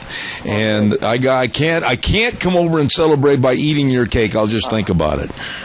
Maybe I'll save you a cake for one of these times when you feel like, not getting on your diet. And so, I might as well. All right, well, I tell you what, enjoy your birthday. And you said you're what, 22? Yeah. Oh, my. I can't believe it. Oh, my goodness. Young whippersnapper having a birthday today, and happy birthday to you, man. Thank you, sir. Thank you. Now, did the radio station give you a round-trip paid trip to, like, the Bahamas or anything? Not yet, but that'd be nice, wouldn't it? You go tell Kim Lee that you want a round trip to Tahiti or something. See what he says. Maybe. If he's not listening already, then maybe. Well, when he gets up off the floor wheels, I'll tell you. Anyway, calls are welcome. Happy birthday to you, young man. I appreciate it. All right. Calls welcome, 436-2244, 1-866-927-4587. Coming up next hour, I'm really looking forward to our guest this next hour, and it's going to be my dear friend, Speaker of the House and Representative Scott Bedke, and we're going to be talking a little bit about the upcoming great big legislative session for 2016 and some of the highlights, some of the lowlights, some of what might have to be addressed and how they're going to get these issues taken care of. And so he's going to be on the air at 10:06 this morning. And then one of my very favorite people is Marita Noon, and she is down in New Mexico in the Roadrunner state, and we're going to have her on the program talking about energy and what's going to possibly happen in the remaining 387 days of the Obama administration and what he's going to do with the infringements on energy, their pricing, and what he's going to try to do for climate change. So we've got all that coming up in the next hour. Hey, Wheels, have you got kind of a nostalgic, kind of a holiday or Christmas or New Year's song that you could play going up to news time? I got Green Onions by Booker T and the MGs, but I can definitely put in a Christmas song if you like. I want to hear one more Christmas song, so go ahead if you would. One more Christmas song to take us up to news at CBS, and then we'll be back in 6 minutes. God bless you. Merry Christmas. Happy New Year. Thank you.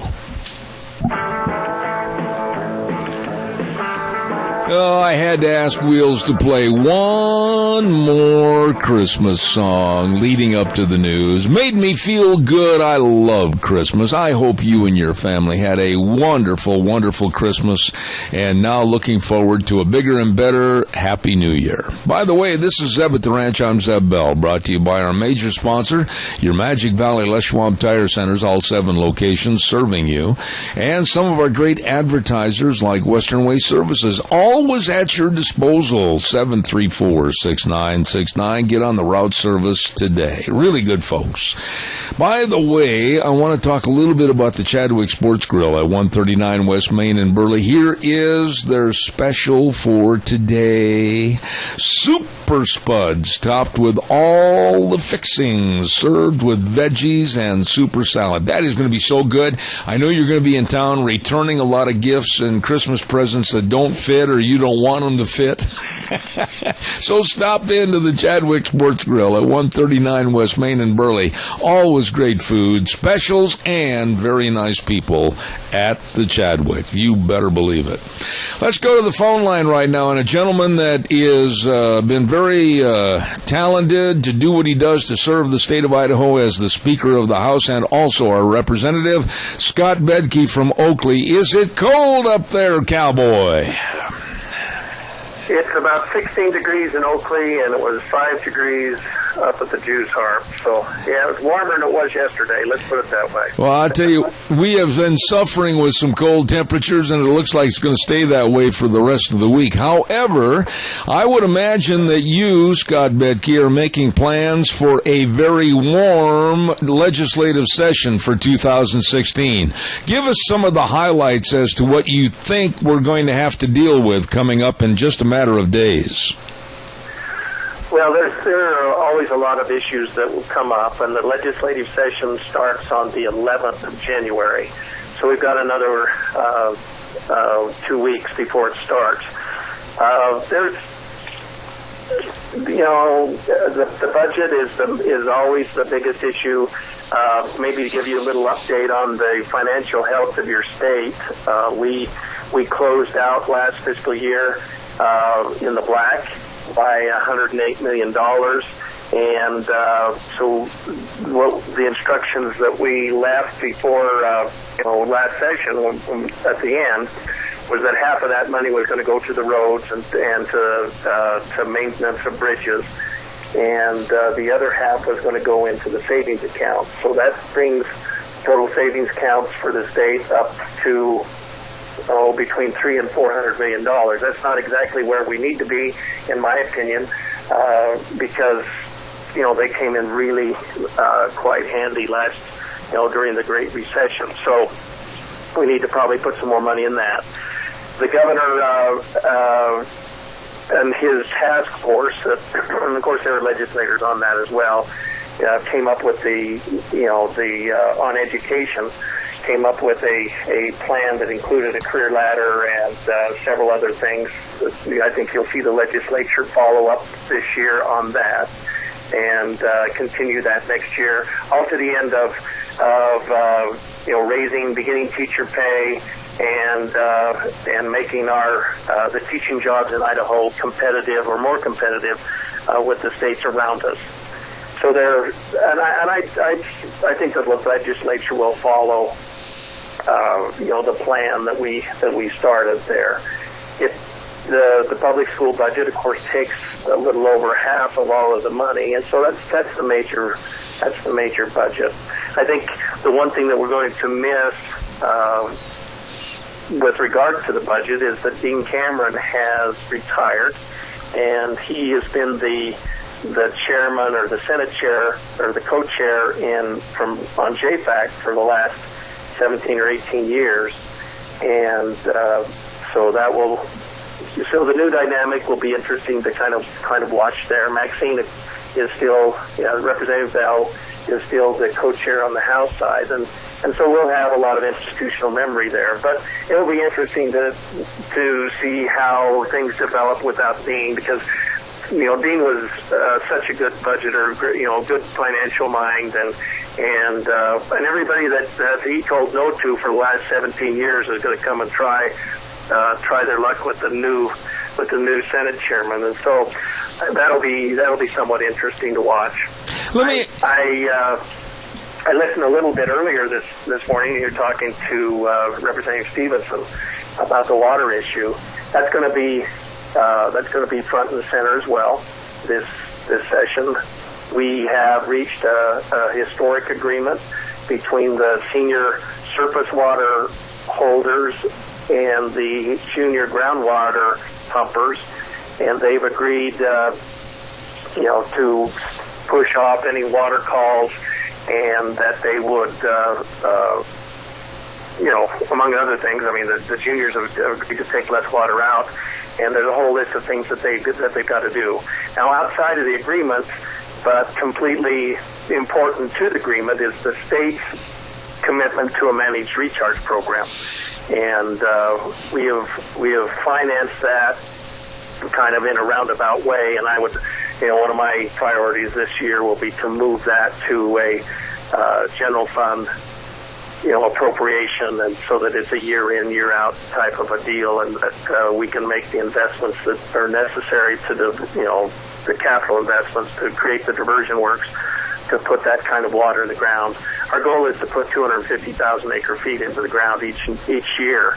And even after the fish flush that you talked to Bert about, and even after all the other things, there's more than enough water that goes down the river each year to put that amount in the ground. The problem is it comes all in 5 or 6 weeks, maybe 8 weeks, depending on the year.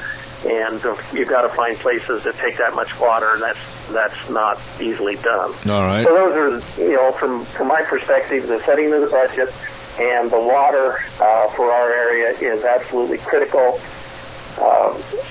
There's going to be some other issues I think that will come up. You mentioned today there are on other programs, at least, the funding of Planned Parenthood in the state. There's a concern about, the refugee programs. There's concern about, guns. There's concerns on the other side of the aisle, if you will, about we have a population that either qualifies for Medicaid or for the health insurance on the state exchange, so the so-called gap population, what we will do with them. All right, Scott. Anyway, there's always going to be plenty of things to discuss, I believe. One other thing, just to kind of put things in perspective, is last year, the budget that we set, last year, the 2015 session, was the first time that since 2009 that we have had collections. In other words, our general fund collections in 2015 equaled those in 2009. So that just gives you some perspective on how deep and how long the recession was. Now, during the recession, of course, we cut a few taxes and whatnot, so maybe my critics would say that it's not an apples-to-apples comparison, but the budget that we set last year was based on revenue of about $3 billion, and the budget that we set back in 2009 was based on the same, approximately the same revenue. So it's been but Idaho is, the economy is growing, and we're back to par, if you will, if you look at it over the last 6 or 7 years. So that's a good thing. All right. I think people can kind of feel it, too. Let me kind of jump in and shotgun some questions to you, Scott, in regards to some of the issues that you've mentioned, and then give me some short answers on these so I can get them in. I want to ask you first, now you know my opinion about the refugee system as to how it relates of possibly Syrian refugees coming into the Twin Falls area through the CSI Refugee Center. I think the governor did the right thing in saying, wait a minute, slow down, let's stop, let's make sure the vetting process is proper and adequate, as has many other politicians in the state of Idaho. But yet there is a cry that we're not Christian, we're not caring if we don't accept all these people in en masse. What are your thoughts right now about the debate that's expected on the refugees coming to the state? Well, I've gone on record saying that we need to err on the side of security of our citizens and of our state and of our country. And I believe in charity as much as the next Christian, and I'm sure as you and your family do. But these are not ordinary times, and unless we can assure the security of our own citizens, I think it's folly. And so if we err, I say to err on the side of security and not on the side of a charitable program. Now, that's not to say that we can't send aid and whatnot to these refugee camps, back home, back in their home. And the conditions are deplorable, and I get all that. But by the same token, if we err, we've got to err on the side of security And that's a pretty easy one for me. All right. Now, you mentioned in the last dissertation that you were giving about the different subject matter, you brought up guns. And I'm curious to know what has been brought up to you as a speaker and a representative and other members of the House and the Senate. What do you mean when you say the issue of guns is coming up? Well, there'll be some, Idaho is a shall permit or shall issue state. Now, what does that mean? That means that if you go in to your sheriff, so you go down here to, Cassia County or Twin Falls County or Minidoka County, and you ask for a concealed weapons permit, they, if you are not a felon, etc., they shall issue you a permit. Now, that permit, of course, in Idaho, you can always carry openly based on your Constitution, and then the Constitution talks about setting up a process for concealed weapons carry. And so, and it's the Constitution is clear on who qualifies for that and who doesn't qualify for that. And so, anyone that is, has a criminal record or has mental health issues or talks about drug or alcohol use. But anyway, those are some of the restrictions that the Constitution says that we are to put on the issuance of concealed weapons permits. And so, but there's also other, and then we have what is called an enhanced carry that is a step above that. And it's a little more rigorous. There's a lot more training involved. And if you go through that and qualify, then they shall issue you a permit. And then that permit allows you to go to other states, the other cooperating states, and you get a reciprocating agreement, reciprocating treatment in these other states. In other words, your Idaho concealed carry, and your Idaho enhanced concealed carry is good in the other participating states. And others, but there are some that say that that's not enough, that as a citizen of the United States or a citizen of Idaho, we ought to be able to carry concealed without a permit. And then but anyway, so there's always push-pull on that issue. And I think with the events of these mass shootings that have happened worldwide and here in the United States has elevated that issue. And, so we may hear something about that. All right, now I want to talk to you. That's what I meant when I referenced guns. Okay, now I want to ask you about lower fuel prices. Now, we are looking at, to my advantage and everybody that travels for a living, we're looking at lower fuel prices. We could be seeing these lower fuel prices go completely into next year unless the Obama administration has sold us short with his climate change agreement. How much more to the budget is tourism if you can enhance better tourism for Idaho in 2016 with lower fuel prices? Well, tourism is an important segment of the state's economy. It's certainly not the largest, at all, but it's important in many parts of the state. And so, if it's cheaper to travel, then it's easier for tourists to come to the state, and it's so that same if you go back and a year you're paying $1 more per gallon, I mean that adds up, and that takes money out of your discretionary part of your family budget, and you don't have the money to to do the trips and whatnot, and so so lower fuel prices will help Idaho and encourage people to come see our beautiful state. And anyway, so that's an important thing. I guess I'm a little irritated as I drove. I've been in Salt Lake last week, and I've been in Boise here lately. And the area has the lowest fuel prices, and then you go out towards Twin Falls, and it's down below $1.90, and you're certainly down in Utah, it's below $1.90.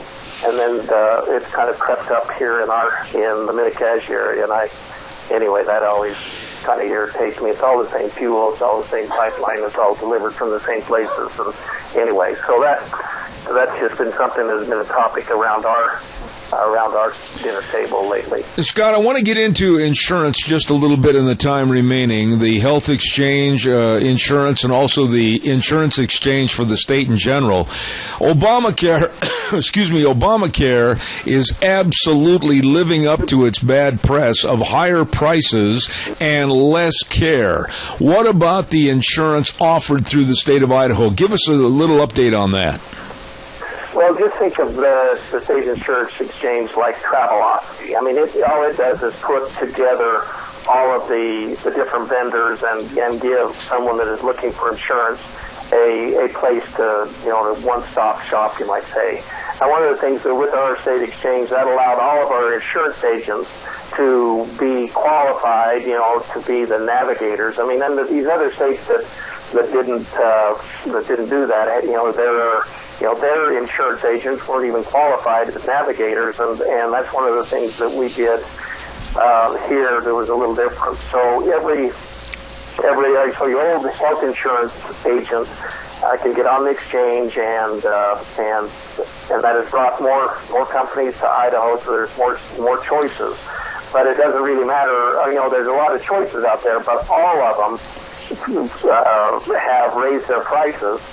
I mean, unless you have a grandfather plan, any of these new plans. I mean, if you and Deanne, for example, are on there, I mean, you're paying for maternity, you're paying for a bunch of things that you'll never use, and at least I'm assuming you will never use a maternity plan. But anyway, those types of things, these add-ons that these mandates from the federal government are, they did not make those active at first. They let them phase in over 2 or 3 years, and now the chickens are coming home to roost, and these plans are going up by a lot. As much as I heard that the most popular plan that is sold through the exchange, but that's not a really good description, but it's a so-called silver plan that Blue Cross sells is the most popular plan in the state of Idaho. And I believe that the cost of that has gone up, by at least 20%.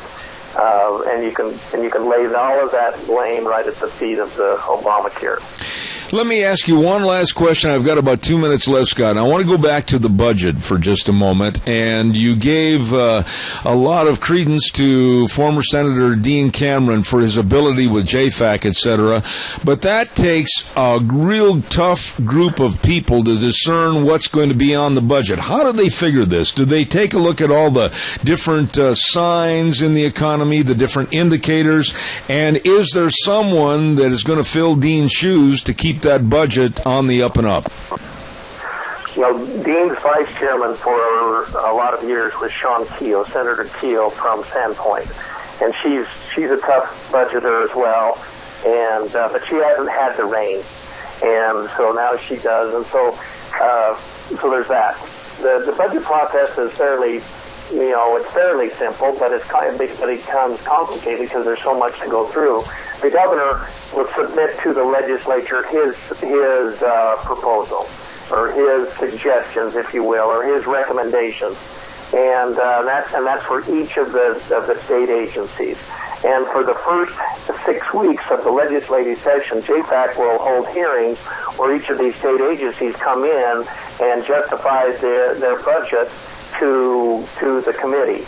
And so the beginning point will be the governor's recommendation. So these agencies have given their proposal to the governor. The governor either added to them or took away from them, and then submitted an entire budget to the legislature. But then the legislature goes back through each of the state agencies and does their own homework, their own research, to determine what they think the needs of those state agencies are, including the public school system and whatnot. So that's how it works.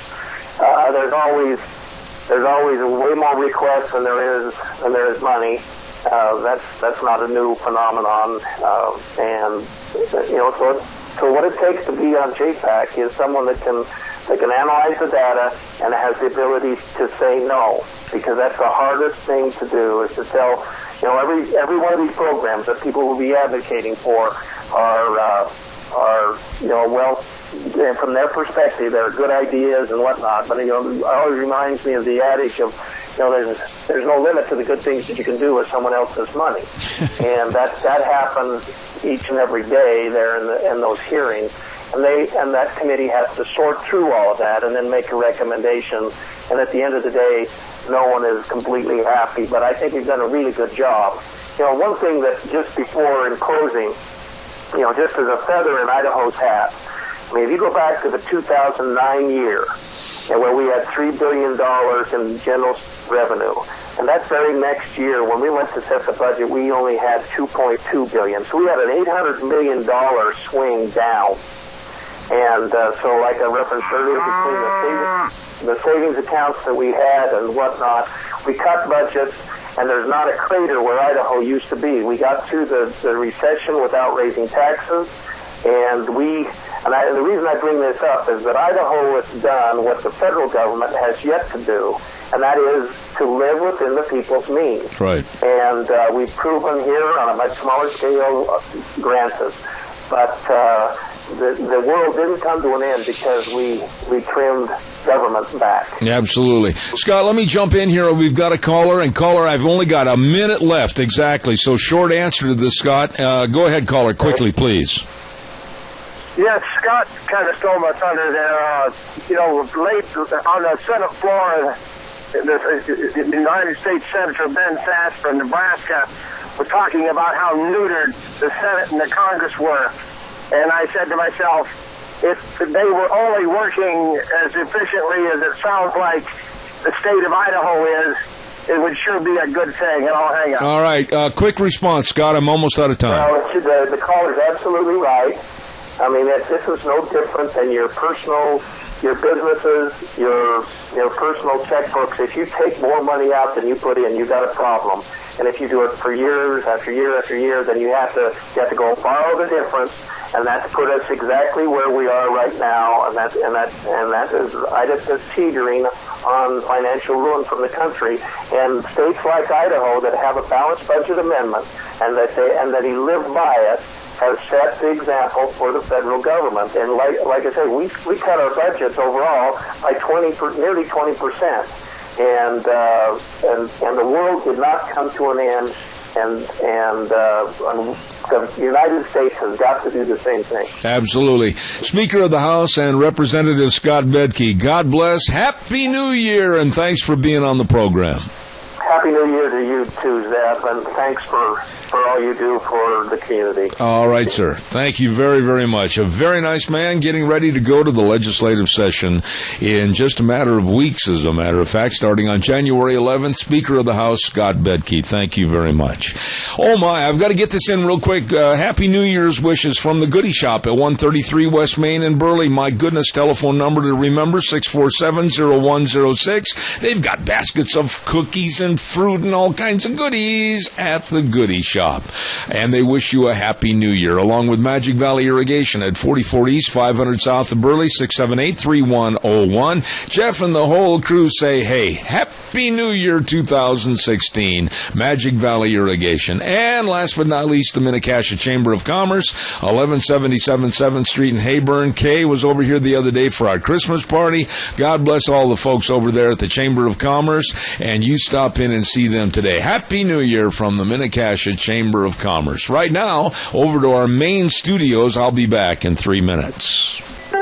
And now, back to Zeb at the Ranch on AM 1230 KBAR. To reach Zeb, call 436-2244 or toll free 1-866-927-4587. And now, here is Zeb Bell. Thank you very much, and welcome back to our last half hour. And I am honored to have had this lady on the program many times in the past, and she's back again this morning. And she is the author of the book called Energy Freedom, and the subtitle absolutely comes into play each and every day, worrying about the Obama administration, the role of energy in your life, and how environmentalists control its use. And with me on the phone, the lovely Marita Noon. How are you this morning?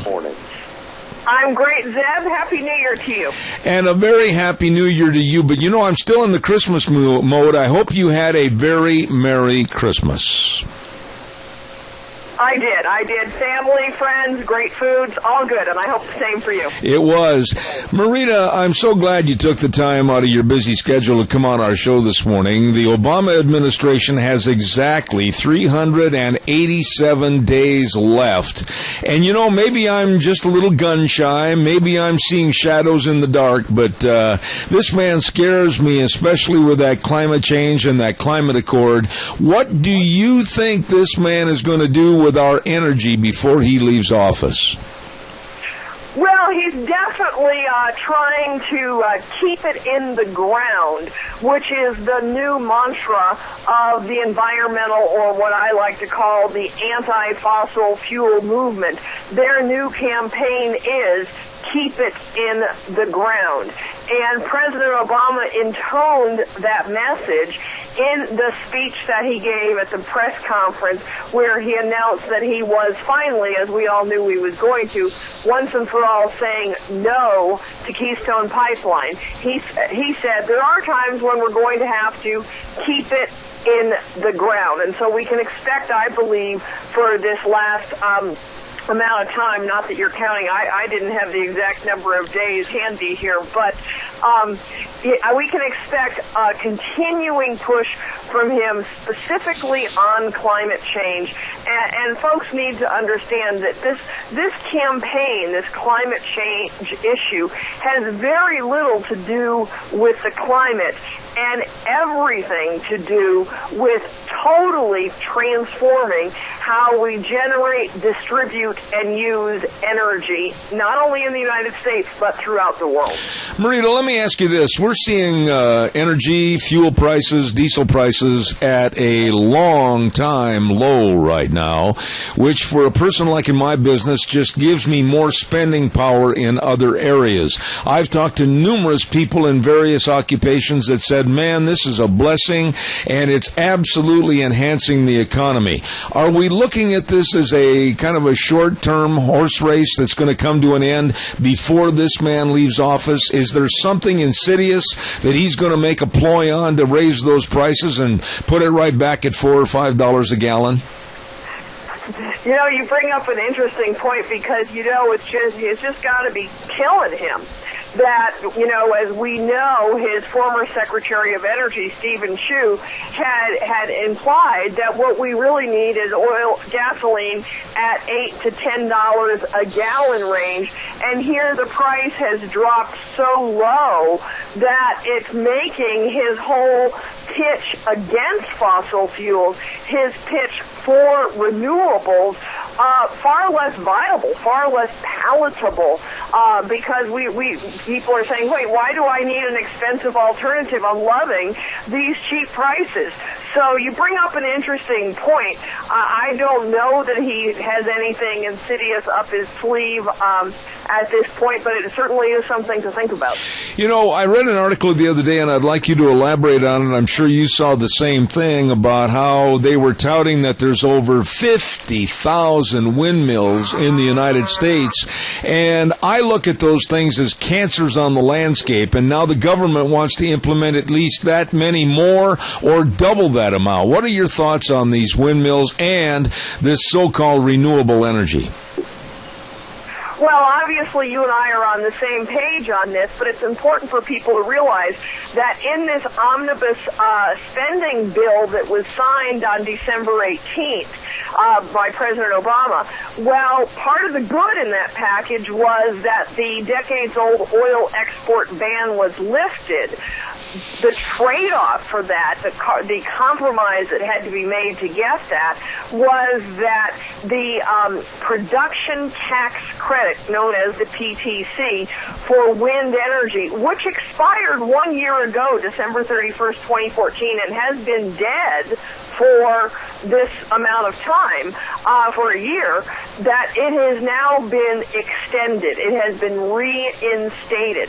Same thing with solar power. There is an investment tax credit, what is called an ITC, for solar power that was set to expire in 1 year, and it too has been extended. So we're going to see more of our taxpayer dollars going through government programs to subsidize this renewable energy. And it's very clear, you don't have to look far to figure this out, that these renewable energy sources are unable to stand on their own, that they require government subsidies for them to work. And so these industries, and they are definitely industries, have spent billions of dollars. Well, actually, I just made that number up. I don't know that it's billions, but they've spent a lot of money, but it probably is billions of dollars, lobbying Capitol Hill, lobbying Congress to get these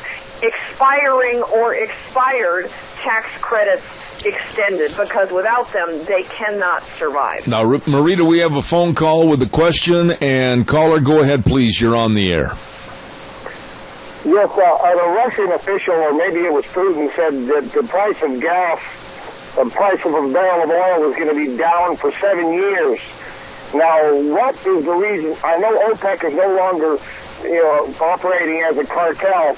Explain to us why that might be, and I'll hang up. That's a good question, Marita, why? I certainly hope it is not 7 years, and I did not see that particular quote, so I don't know where that time frame came from. But I can certainly add to the commentary here is that the United States, our oil producers in this country, are somewhat a victim of their own success, because through the enhanced technologies of horizontal drilling and hydraulic fracturing and the ability to commercially successfully combine them, we are now producing more oil in this country than anyone ever believed possible. And this has scared the bejeebers out of OPEC, because OPEC has, they are a single economy government. They have nothing but oil to fund their economy. In the United States, we have a very diverse economy, and oil is an important and big piece, but it's not all we have. So in particularly Saudi Arabia, who drives OPEC, they have decided that they've got to try to force the U.S. energy industry, the U.S. oil industry, out of business. And so they have been pumping. And as you said, caller, I'm sorry I didn't get your name, but that they are no longer operating really as a cartel. They are just continuing to pump. And in their November meeting, they decided to actually increase their oil production.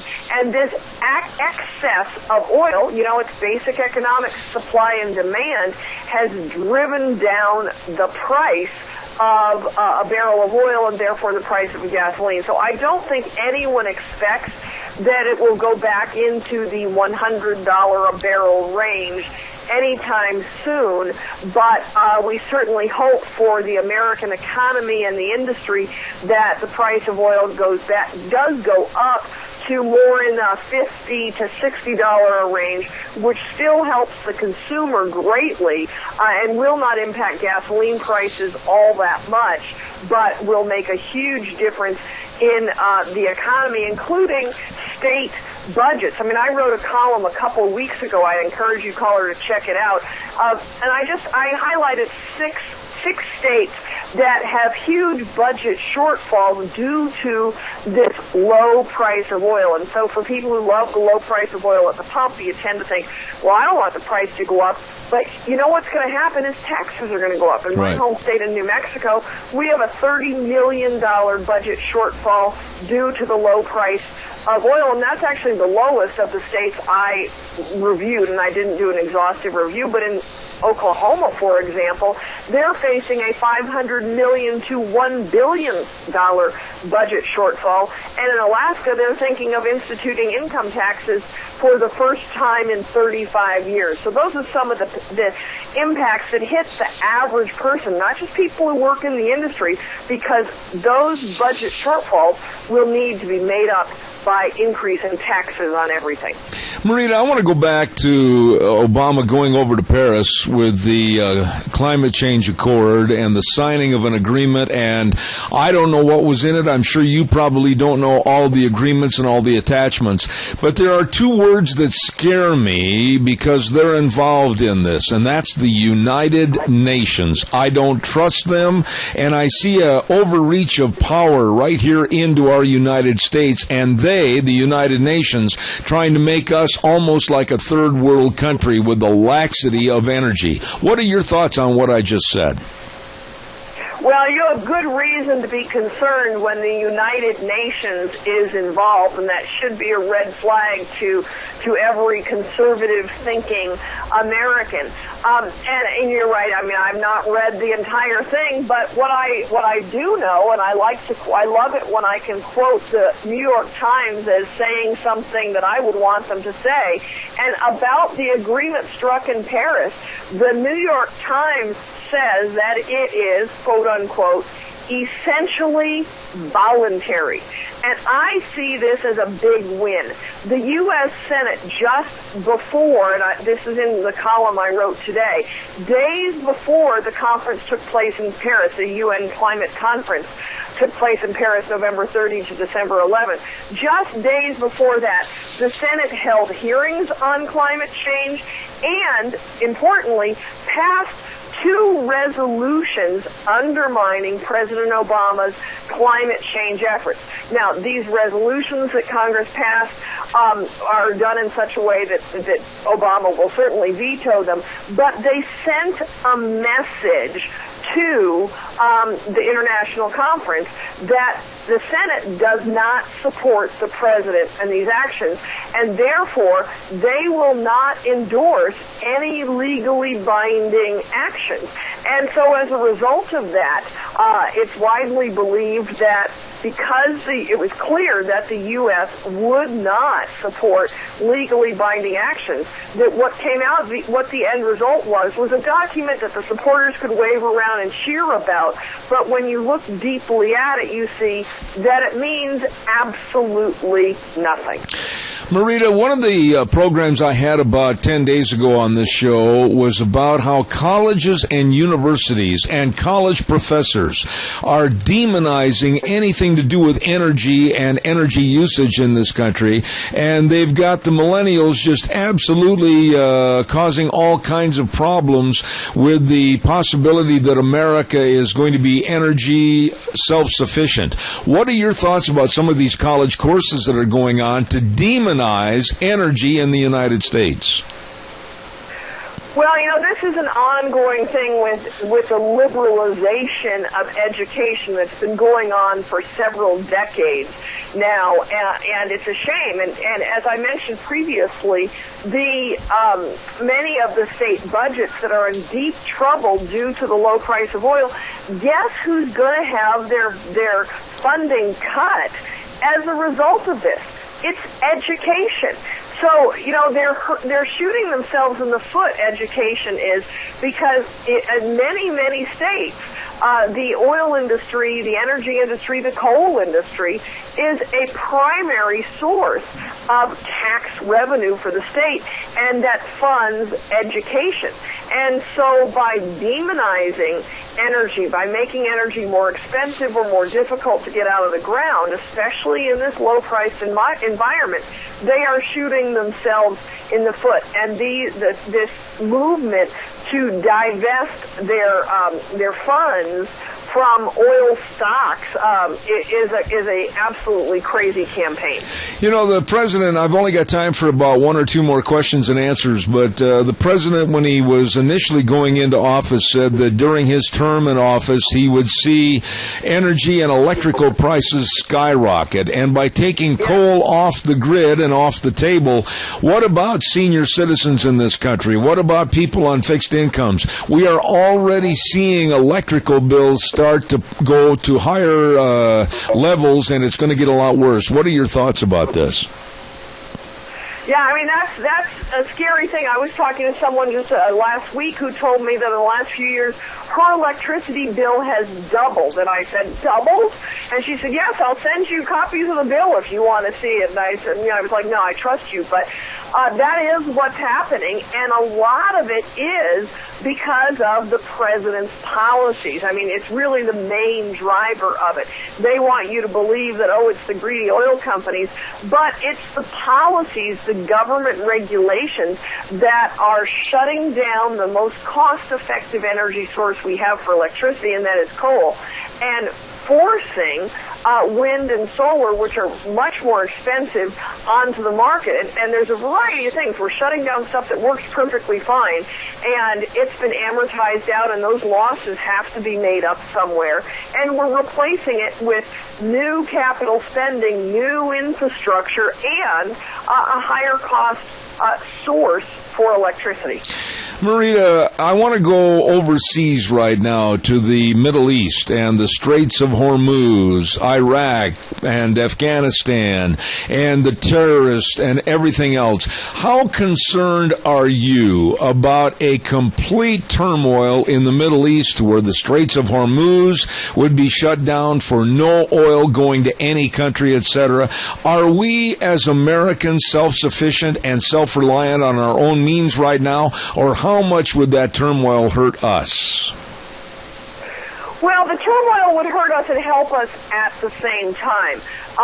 We get a lot of oil from Canada. We get a lot of oil from Mexico. We get a lot of oil from Venezuela. So we would not be, and of course we have a lot of resource of our own. And in the export ban that was passed, there is a provision for if something like that was to happen, there's kind of they didn't call it this, but like a snapback, that the president would have the ability to say, okay, we're in an emergency, no more exports of oil. So I don't believe that it would be horribly detrimental in the access of oil. However, it will drive the price of oil high, which will help the U.S. oil producers who have oil available. So I'm not terribly worried about it for Americans who need access to oil, and it would drive the price of oil up, which has good and bad aspects of it. Last question this morning, and it's a political question. I have listened, and it was a strain on my body to listen to the Democratic debate, and really nothing coming out of there. Hillary seems to be more of the same with Obama, and the GOP seems to have a wide-ranging of expertise on how they'd like to see energy. How concerned are you right now with a Hillary on the Democratic side and whomever on the Republican side? Give us your viewpoint as to what's going on. Well, I think almost any one of the Republican candidates can beat Hillary. The polls don't show that right now, but the advertising to attack her has not started, has not begun. And because she does not have a really strong opponent, that's, there's not a lot of bad has come out about her yet. And I believe once someone wins the Republican nomination and we begin the campaign in earnest, I think Hillary is very beatable, and her energy policies would be like Obama's on steroids. So for someone who wants energy that is efficient, effective, and economic, Hillary is not who you want in the White House. Marita, I want to say thank you very much. The book that she has written, Energy Freedom, excellent book, and also writes for townhall.com. What else is going on in your life? Any new books that we need to comment on quickly? No, I just had an interesting conversation with a friend this morning, though, who's just finished reading Trump's new book, who called me and read to me the entire energy policy section from Trump's book, and it sounded like he's been reading my stuff. I'm sure he has. You know more about it than most. God bless you and Happy New Year, Marita Noon. Thank you, and I'll look forward to having you back on the program. Thanks, Zeb. I look forward to it as well. All right, bye-bye. Thank you. Very, very nice lady, very knowledgeable lady, Marita Noon, and she's the author of Energy Freedom. Holy smokes, we've got to get the weather in here. Old Wheels is waiting over there to punch the button, and the weather brought to you by Scarrows Meats, and they're located at 331 North Road, Jerome. Oh, they've got that harvest bundle of beef, pork, and chicken, 32 pounds of meat for just $79 plus tax. Call them and find out more at 324-7657. Scarrows Meats. They guarantee everything that they sell. Here's Gina with the weather.